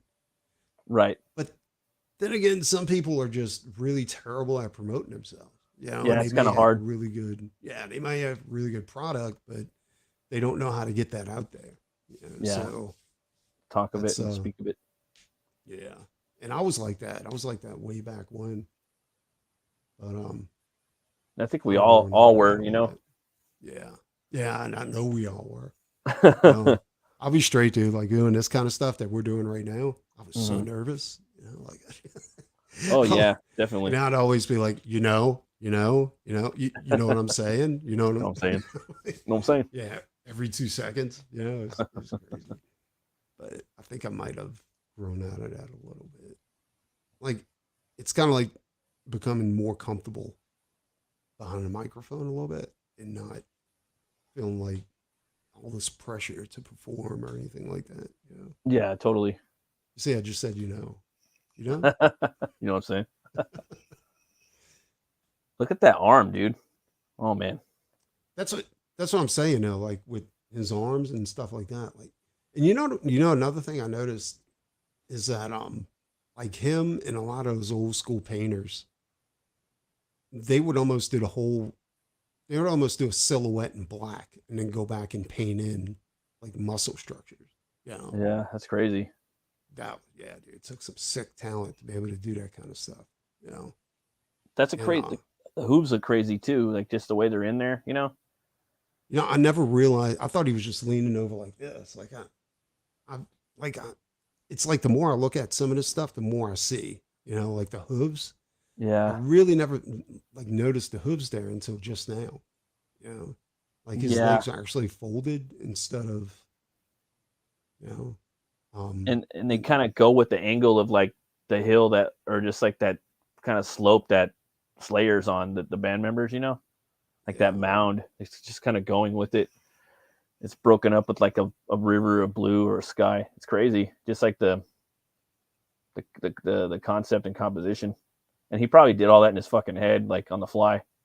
I think he did. Just organically, you know. I know Bisley isn't the best at doing hair, but I always liked the way he did hair. You know, because it's kind of like he just did this. Yeah. Not really. Like, and there's other guys that like especially with Image, like they would try to get each strand of hair right, you know. And I Yeah. was like, and I fell into that at one point when I was like a big Image guy, like a big, you know, fan. Yeah. But I'm Although thankful I Geiger grew right out there. of that. Yeah, it definitely looks like a Giger. Yeah, these guys have to be fans of Giger, you know, all of Mhm. them. Yeah. But yeah, you see how like it's almost like the paint isn't trapped by the black line. It's laying on top of the black line. Yeah. 100%. And I think that's where it comes in at. Like, cause I don't know, it's just an odd way of painting. And figuring it out wasn't really that difficult. Like once you figure out somebody's process, you can go ahead and pretty much duplicate it. It's just figuring out how they came up with it and that formula they're using. Bisley's got a bunch of formulas. Oh yeah, I got to go back and watch his videos. It's funny too because like two of the guys have their eyeballs, or at least two of them have just eye sockets. One guy has the eyeball, and then the other guy's kind of got half and half. Oh yeah, I see what you're saying. Yeah, yeah, you shaded out a lot of them. You know, there's something about having the eyelids just completely black. I don't know. I like that. You know, if you look close, you can almost see the outline. Oh the, yeah, eyelid right there. I see that. Yeah, dude, I'd love to see this original piece. Like, there's a bottom eyelid right there. Yeah, yeah. It's funny too. Like a lot of like artists like Buscema, you know, like when he's drawing Conan, he just draws like just a dot for the eye. You know what I mean? And it looks cool, like just the way, and it looks realistic too, just because he nails it. You know, I'm really into that shit. Yeah, if in doubt, black it out. That was Todd McFarlane saying, wasn't it? I know for sure. I know. I mean, I'm pretty sure that Mike Mignola says that too. Was he really? And he's the black it out king. I mean, he's got more black than anybody, for sure. Dude, you know, I know Frank Miller gets a bad rap nowadays because his, you know, I mean, dude, the dude survived like everything. Like he had cancer. Yeah. He's one of my big influences, man. Always has been, always will. He's walked like I don't even know how he's walking around today. Like he walks around like this. Like he's literally fucked up. You know what I'm saying? Yeah, he needs to be making more art. Everything. He needs to be doing art and moving around and being happy. He gets a bad rap, but like he did like back in the day, he did a thing on Sin City, right? And I think it was Wizard Magazine or Heroes Magazine on how he structures his panels and how he does his characters. It was extremely insightful, you know. Yeah. Oh yeah. Everything's with that guy, you know. And he like he would draw a bunch of weight. It was like kinetic lines he would use to illustrate like where the fabric fell and stuff like that. And then he would just use big black and bold lines to kind of fill it in. And that's how he got that reverse look to like the Sin City books. Oh, and, yeah. Yeah, dude, it was super simple, but it was extremely insightful. It's just like people he gets a really bad rap, but I don't think totally. You know, I don't really commentate on it. Dude. I'm just like, you know, like I like it, you know, even that Wolverine piece, everybody was farting on. That and also the new Ronin book he's got out. And I'm waiting for the Sin City Western, bro. They got a Sin City Western that he's put out? Bro, it's coming. Yeah, I gotta check that out. That's what's up. I'm like, Sin City Western? I mean, Sin City is my favorite in 300. I love 300. That's been a big influence on me on my next book. Just because the story, the aspect ratio of the it's just a big wide book, you know. It's just weird, like telling a story like that. I love it. He also did that other book like that too. What was it? It was Holy Terror. Or something yeah. Like that. Well, yeah. Holy Terror is even more narrow too. I got Holy Terror also. It was it was supposed to be a Batman story. Rap. Well, it's supposed to be a Batman story. He's fighting a bunch of like terrorists from Middle East. And they didn't DC didn't want to touch that one. So we had to go back and like edit Catwoman and Batman. But it's a dope book. I got it for $5 hardcover. Nobody wanted it. Well, people, who was it? It was Linkara, I think it was. Behind the Fourth Wall. That's his show, Behind the Fourth Wall. He did a whole thing on. He hates Frank Miller. You know what I'm saying? Like he really hates Frank Miller. Yeah. In some cases, he has kind of a point. You know what I'm saying? Like when he did the Batman series, he wrote the Batman series. Like he did come across a little bit as a petty, you know, and that, you know, when he was describing Robin and all that kind of stuff. I was like, dude, what are you thinking? He was probably on his chemo meds when he was writing that. But like he was talking about Holy Terror. And he was like, this is racist, blah, blah, blah, blah, blah. I'm like, yeah, but look at the time when when he wrote that book, like the Twin Towers had just fallen, dude. That was, emotions were high, you know? And, yeah, like if you look at that, like it's not like he just came out of his ass. It's like, I'm just going to blame them for everything. No, dude, they destroyed 2 like major buildings inside of a major like city of the US, you know? Yeah. And killed hundreds and hundreds of people and poisoned more with the asbestos that was cloud of asbestos that came out of that thing, you know? And, so yeah, he got a bad rap on that. In fact, at the end of the video, Linkara brought the book outside and burned it in his trash can, you know, which I was like, oh no, dude, like that, I think that might've went too far, you know? It's like some Mike S. Miller shit. Yeah, exactly. He was like, Daddy, no. He was like, I don't condone this, but this is my book and I'll do with it what I want. And then he set it on fire, you know? Yeah. And I was like, I don't know, dude. I was like, that's kind of far, you know? Like, yeah. But this is the other book. So, oh hell yeah! I don't know if you can see this. Let me zoom in on this. Full screen, baby. Yeah, buddy of mine who he owned a comic shop, not owned a comic shop, but managed a comic shop. And he knew I was a huge Bisley fan, and my screen is reflecting right onto this thing. Hold on, let me see if I can help it out a little bit. And he's got a little bit of Wolverine hair going right there. A little bit. But anyway, this book is so the way this works, and I don't think this is, I think he did this a few times. It's I guess he hired Bisley to do an illustration for every song in this book. So let me get to it. That's sick. So we got Lady Lucifer. The lyrics to the songs on one side and Bisley's interpretation of the song is on the other side. And dude, this is an amazing book, an amazing art book that I was lucky enough to get a hold of. It's not very thick, but it's so badass. The Naked Witch. That's like hell, dude. Probably gonna get slammed on this one. That's hell right there, man. Yeah, dude. Half and half, remember? Yeah, Hela. Yeah, you're right. Hela. Yeah, definitely. What is it? Tiber Skull. I like that. This is one of my favorite ones, dude. I've always liked the skull and bat wings. I got a couple of tattoos like that. Warlock. That's badass, dude. Sick.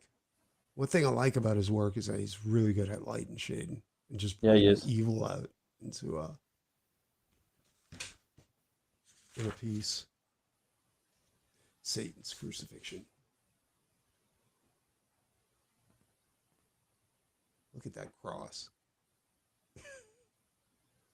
That's crazy. Yeah. I like that everywhere where the cross's shadow falls, there's like a peak into hell. You know? Yeah. The invocation.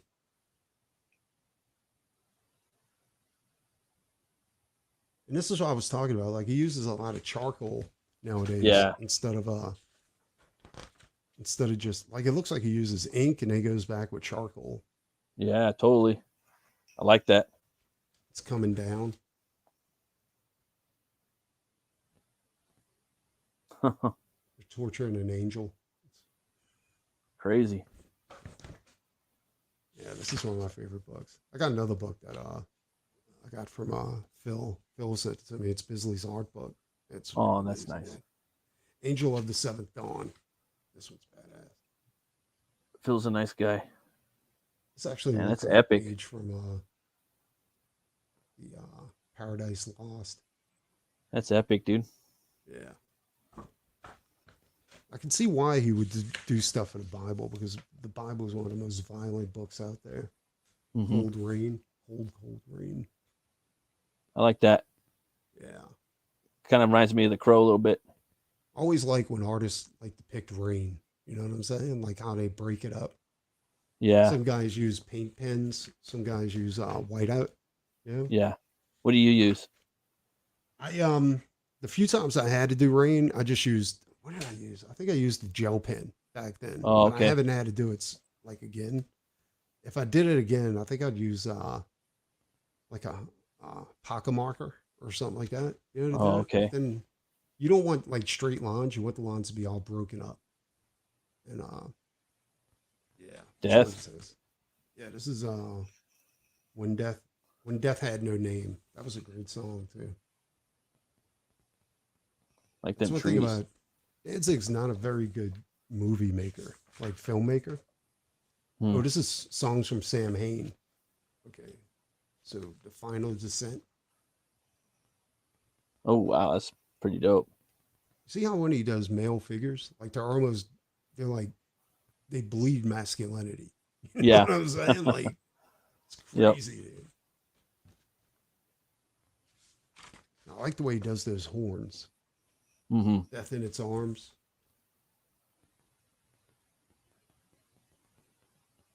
I like the crows in the background. Oh yeah, that's dope. They're like busting in. Yeah. Breaking it through there. Lords of Left Hand. Oh, I like that. Crazy. Hitler. That's a little Hitler in there. Little Hitler. What was that movie poster he did? What was it? Black Death? That one was really good. That movie's pretty dope too. Black Death. It's got Sean Bean in it. Oh. Unholy Passion. I like the way he does Demon Wings too. Like he manages to. Oh, cool! Some work from the Misfits. Oh, dude, this is badass. Earth AD.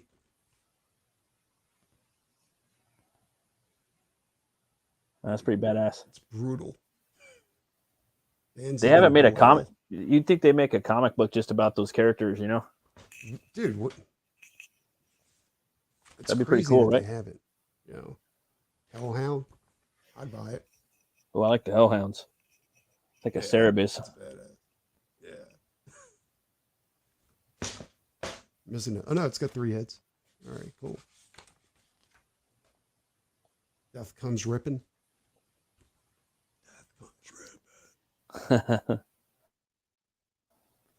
That's another thing I like about the Biz, is that he's not scared to make women muscular and still be able to make them look kind of hot. You know what I'm saying? Mm-hmm. Wolf's Blood. That's how you do a werewolf. Yeah, dude. See how he's got like the big like wings underneath and like the big like rib cage, like muscles on the rib cage. He's got a human head in his mouth. Oh damn, yeah, that's sick.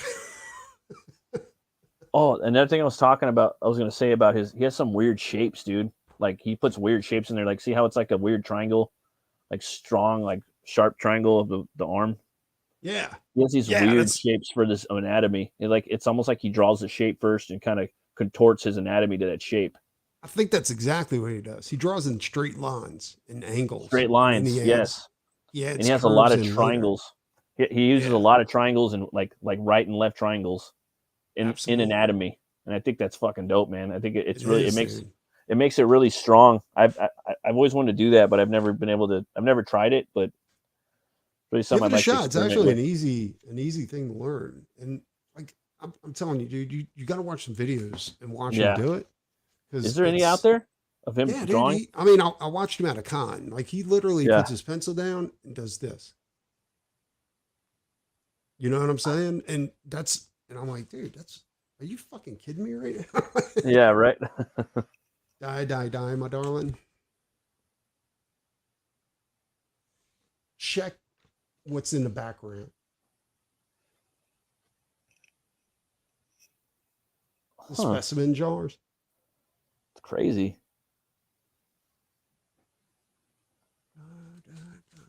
Yeah, he's got a lot of death chicks, man. Yeah. He's got a lot of hella. American Nightmare. Dude, this is the shit. Oh, yeah. It's like some Mad Max shit right there, like rockabilly. Yeah, she's got an axe buried in her face. Dude, have you ever heard like that first like well, it never really came out, but like the first Devil Driver album, dude, it was like groove fucking thrash psychobilly, dude. And like they actually had demos with like stand-up bass, dude. But they never really released it. Like it was a whole different style of music almost. They had different like there's a documentary of it on there though, dude, but it was like Devil Driver but psychobilly mixed. That's ain't got any bootlegs out there or anything like that? Just on a documentary, kind of like a little sample, but they never really released anything. But it was interesting. Fool's Night Out. That's scary. Yeah. It's like Jonathan Harker and Dracula right there. You see what I'm saying though? Like the angles he's using? Like he's using it right here too. Like even when he does the nose and the eyes, like he doesn't put he puts effort into it, but it's not a ton. And even with the hair, like that's what I'm saying. Like his hair. And he goes for typical. He goes for the composition and the concept, dude. Like those, like the composition of shapes, dude. Like those triangles, those bold shapes, dude. I think that just kind of stick out at you like a triangular blade, you know. Horror Business. I like that. It's got the Misfit skull in a mirror. It's like that. Yeah, I'll say almost like a show. Like they're gonna play right before a show, you know. Yeah. And she's like a roadie girlfriend. Like shit. It looks like, what was that movie? It was dude, what was it? It was Psycho. Yeah. Psycho. Oh yeah. The chick was killed in the shower. Oh yeah. That's one of the scariest horror movies, man. That's all I got. Yeah, that was epic, dude. Yeah. Some epic biz right there. Phil hooked it up, huh? No, that's not the one I got from Phil. Oh, okay. No, I got Bisley's art book from Phil, his sketchbook, and it was goddamn amazing. This one I got from somebody else. I got from a buddy of mine that worked at a comic shop. And if he's seen something in previews that he thought I'd like, he'd go ahead and get it, and I'll give him some cash later. Or sometimes you just hook me up. Yeah. It's crazy how like how Biz is like, he's one of those artists that can put out. He's just got so much epic work where he can actually put out an art book that people would buy, dude. You know, because a lot of people put out art books and it's just like, yeah, your shit's dope, but it's not like, I don't know, man. It's not Bisley dope. It's not Bisley like next level, you know, or something, you know, like. And a lot of his stuff is like here's a song, here's the lyrics, okay. I need you to evoke something from this. I need you to create a world in one fucking image, you know. And that's what he did with that book, and that could be, you know, it's a whole art book, and it's pretty cool. I think that's fucking amazing. Like I wish I knew a band that I could do that with. Yeah, right. That'd be awesome. Yeah, totally. That's my thing, though. Like I want to put out an art book. I just, it's just formatting a motherfucker, and then doing it in a way where it's not a typical comic book. You know what I'm saying? And I got more than enough material to go and put together a big sketchbook and a big art book. But at least one volume, and then carry over the rest of it to a second volume. You know, it'd be cool too. Like one little concept, you know, maybe like a little poem that's maybe like 4 sentences, dude. That's and you do that? Huh? You do poems? No, I mean, I write lyrics for the music and for my funny books, but I was just thinking like as like an art book wise, like say you come up with like an idea and it's just like a poem. It doesn't have to rhyme or nothing, but it's something dope that you want to, you know, it's 4 sentences and all right, like kind of what he did with this, and then boom, you draw that, you read it and you draw it, you know, and then each page is like idea because I did a series of dark fairy tales. Right? Okay. And so I did Red Riding Hood, and she was riding Cerebus, you know, out of hell, you know, and then like the Wizard of Oz. I've seen those. Wizard of Oz. And I was like, and I approached the comic company. I was like, dude, why don't like we do like, I'll do like, you could put my dark fairy tale on this side, and then y'all could do the story on this side, you know, or something like that. Yeah. They just went into it. Like I couldn't get them to do it. Yeah, dude, like that's one thing I've been wanting to do is like put out a comic. I mean, not a comic, but an art books. Yeah, specific art book, you know? Like imagine if you were to write a song, but like instead of the whole song of lyrics, it's just like maybe maybe it's just like 3 sentences, you know? Yeah. You know, she rides a fucking hippopotamus into the fiery doom of hell, you know what I mean? Or something, you know, or I don't know, something poetic, something cool that evokes an emotion that you could actually create a big piece or a world or a diorama in a piece of art that speaks for itself. I think the CG guys would love it because all of the book would be filled with their stuff. Oh, with that, yeah, yeah, that would be sick. Yeah, like sketches from their books and stuff like that. You could definitely do one because you have a lot of work, dude. Yeah, and over the last couple of years, I've been buried over this motherfucker. Just like trying stuff like my wife has just been. Well, y'all been doing like streams and shit, and I'm like looking at y'all like a little tear in my eye, like going, God damn it, I want to do that too. It's like fucking busy, you know. It's one thing, dude. I did overwork myself. I don't think I'm gonna do that again. Like I never had time to do non-double. I'm grateful I waited because, you know, I think I would have screwed it up if I would have did it at the time, you know. But I think right now is the perfect time to do it. And I get to recruit you guys. Y'all have more experience, like doing your books, and stuff like that. Yeah, like you got more experience than I do. I'm a noob, dude. I'm not talking about art. I'm talking about writing. Like I don't have. Same with writing, dude. A few books, dude. Like I'm still learning, you know. Still learning. Yeah. Oh, cool. Also, Sim has my stuff up on the Inkslayer website. So nice. There's some pages up there for sale, and which is awesome. Hell yeah. I love it. So, love Sim.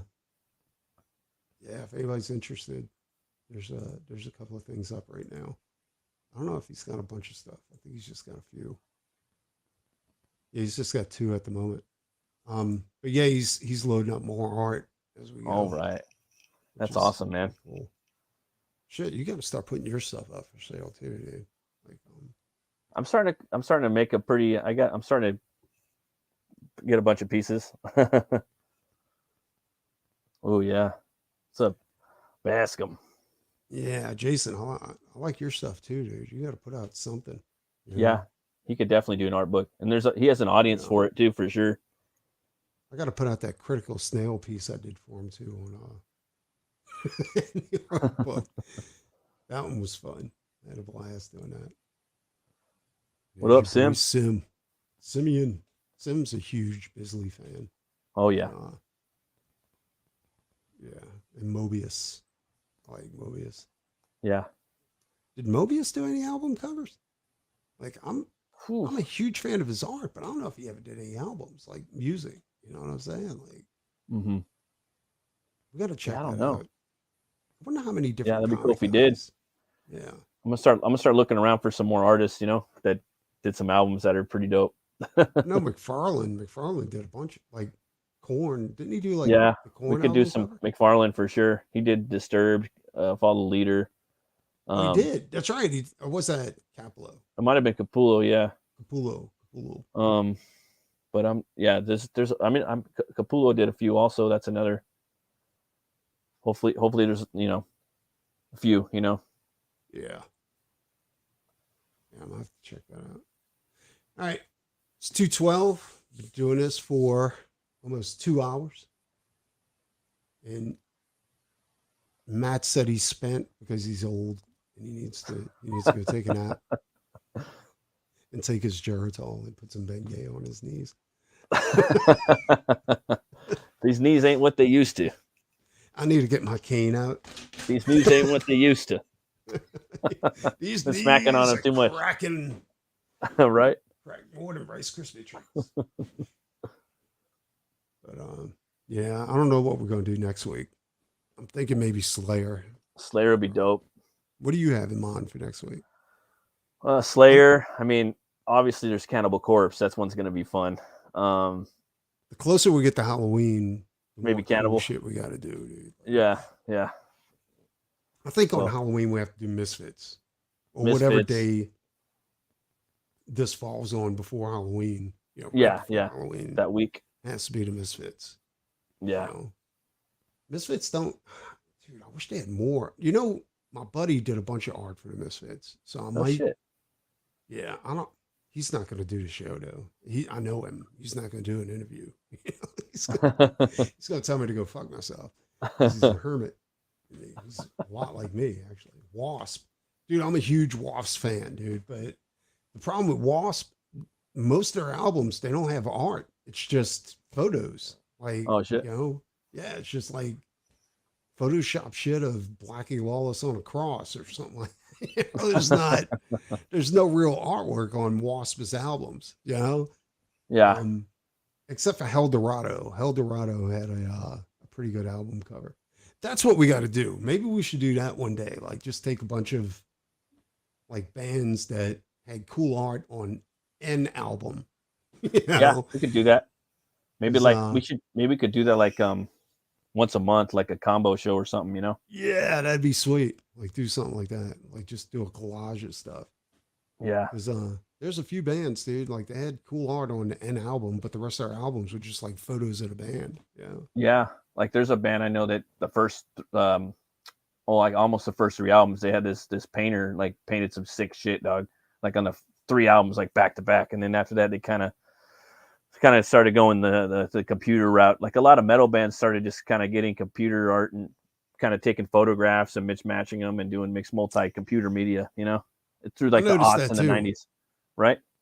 Yeah, and you know what I think it is, you know, for them to go ahead and go that route. And I mean, I kind of get that, you know, with bands, it's way different from bands to comics. You know what I'm saying? Like bands, your livelihood doesn't live or die off of the album art, you know? Right. And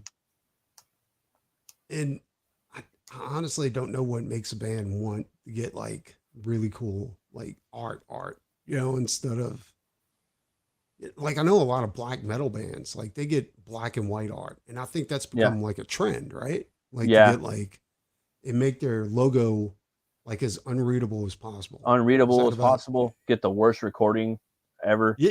Well, I cannot even understand it or hear it. Well, I noticed like they had a whole stream on, like somebody was talking about, like that was like a thing with like black metal, is to make their logo as like distorted as possible. You cannot read it. And then the music, like the sound is the quality of the sound is as shitty as possible. Yeah. You know? Now I will say this, like I love stoner rock. Yeah.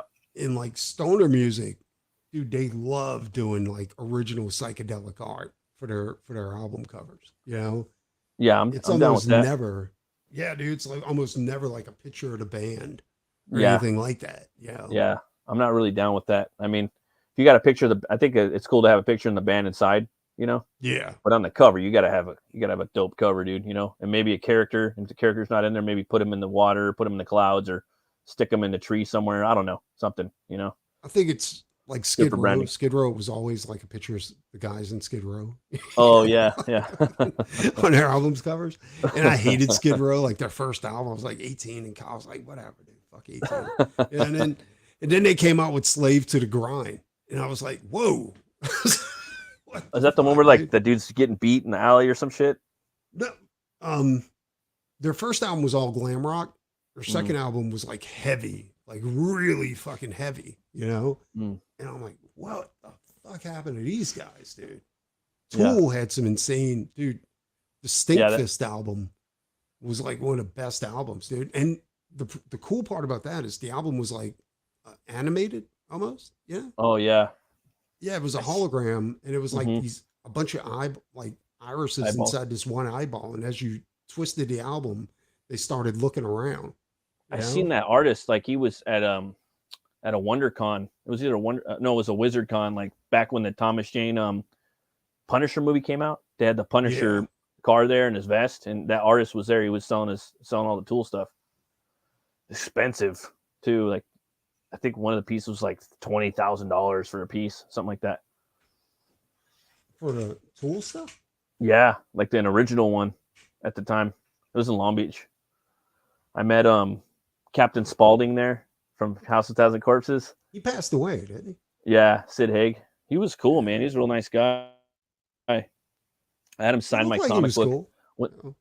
Yeah, he was in a lot of horror movies. At at the time when House of 1,000 Corpses came out, Rob Zombie released a anthology based around the House of 1,000 Corpses universe. So he would have all those characters, but in 4 different stories, kind of like Tales from the Crypt, but just an anthology set in the House of 1,000 Corpses universe. Kind of weird, but it's called Spook Show International. I liked House of 1,000 Corpses. Rob Zombie said that he hated it. He said that was his first attempt at movie making, and he didn't like it. Yeah, I mean, I like it. I like the second one. Like Brian hates it, but he showed me. I mean, I had seen it, like parts of it back in the day. The Texas Chainsaw Massacre Part 2, and a lot of Texas Chainsaw Massacre 2 and the Devil's Rejects have a lot in common, dude. But not only that, they have the actor that's in both of them. Chop Shop is Bill Moseley. He's like Otis in there, you know. Yeah. But there's a lot of similarities in there. But either way, I mean, the sheriff 31. Yeah, I actually like that one too. It's good, right? I liked it. I thought it was badass. I liked it. I like me some Rob Zombie. I didn't like. I mean, 3 from Hell. I bought it, which was like the third. Yeah. House of 1,000 Corpses. I was kind of let down by it a little bit. Yeah. But I hated what he did with the monsters. I haven't seen it yet. I really wanted to watch it. What did you think of his Halloween? I couldn't get through the monsters. It was so bad, and I was looking forward to it. I was like, dude, Rob Zombie's doing the monsters. Yeah, and I seen it, and I was like, what? I heard Herman was pretty good, but I don't know. The guy playing him was good. Yeah, he's been in a lot of his movies too. You know, that was the caveman from the Geico commercials from like the aughts. You know. Yeah. That was the same dude. Rob Zombie screwed up the monsters pretty badly. The guy who played Grandpa, like he had all the pieces there to make it great, you know? Yeah. And somehow he dicked it all up. He completely dicked it all up, dude. Yeah. It was so irritating. I was like, God damn it, Rob. You bastard. In fact, the dude that I'm talking about that did the Misfits stuff, I'm gonna have to talk him into doing this because he did all kinds of posters for Rob Zombie. Oh no shit. Misfits, all kinds of shit. That's dope. When he did the Rob Zombie poster, he said that Rob Zombie was kind of, he was kind of an asshole when it came to it. Like he didn't like it. Yeah. Poster hanging up in here. And what he did was he did a portrait of Rob Zombie doing this. But what makes up Rob Zombie's face is all the movie characters Rob Zombie had in his movies. Oh, okay. And it was pretty badass. I liked it. And he said, like, Rob Zombie was playing at the Superdome with Pantera and a couple other bands, and they were picking on him. Oh wow. Yeah, they were fucking with him like while he was on stage, and he got pissed off about all that too. So I don't know. That's funny. Yeah. It's like did you ever hear about that story about the Cult? You remember the Cult? The band The Cult? Yeah, like Fire Woman and all that kind of stuff. Yeah.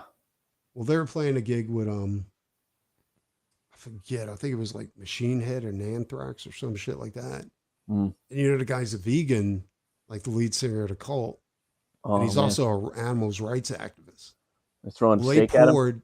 Yeah, no, they poured a bunch of dead fish like on stage, like raining down on top of the band. Fuck, man. He got so pissed off he walked off stage. Trolling, huh? That's kind of funny. That was awesome. All right, well, I guess we'll head out. It's about 2 hours. Did about 2 hours. For sure. I think it was a good show. I think we did pretty good. Hell yeah. I want to thank everybody for being here. Like, share, and subscribe if you're into this kind of stuff. Look to, what is it? It's go to the Inkslayer website to buy and purchase artwork. It helps the website stay open. I'm going to put a link in the description when I repost this video. So you guys take it easy. Talk to you soon. Peace. Peace.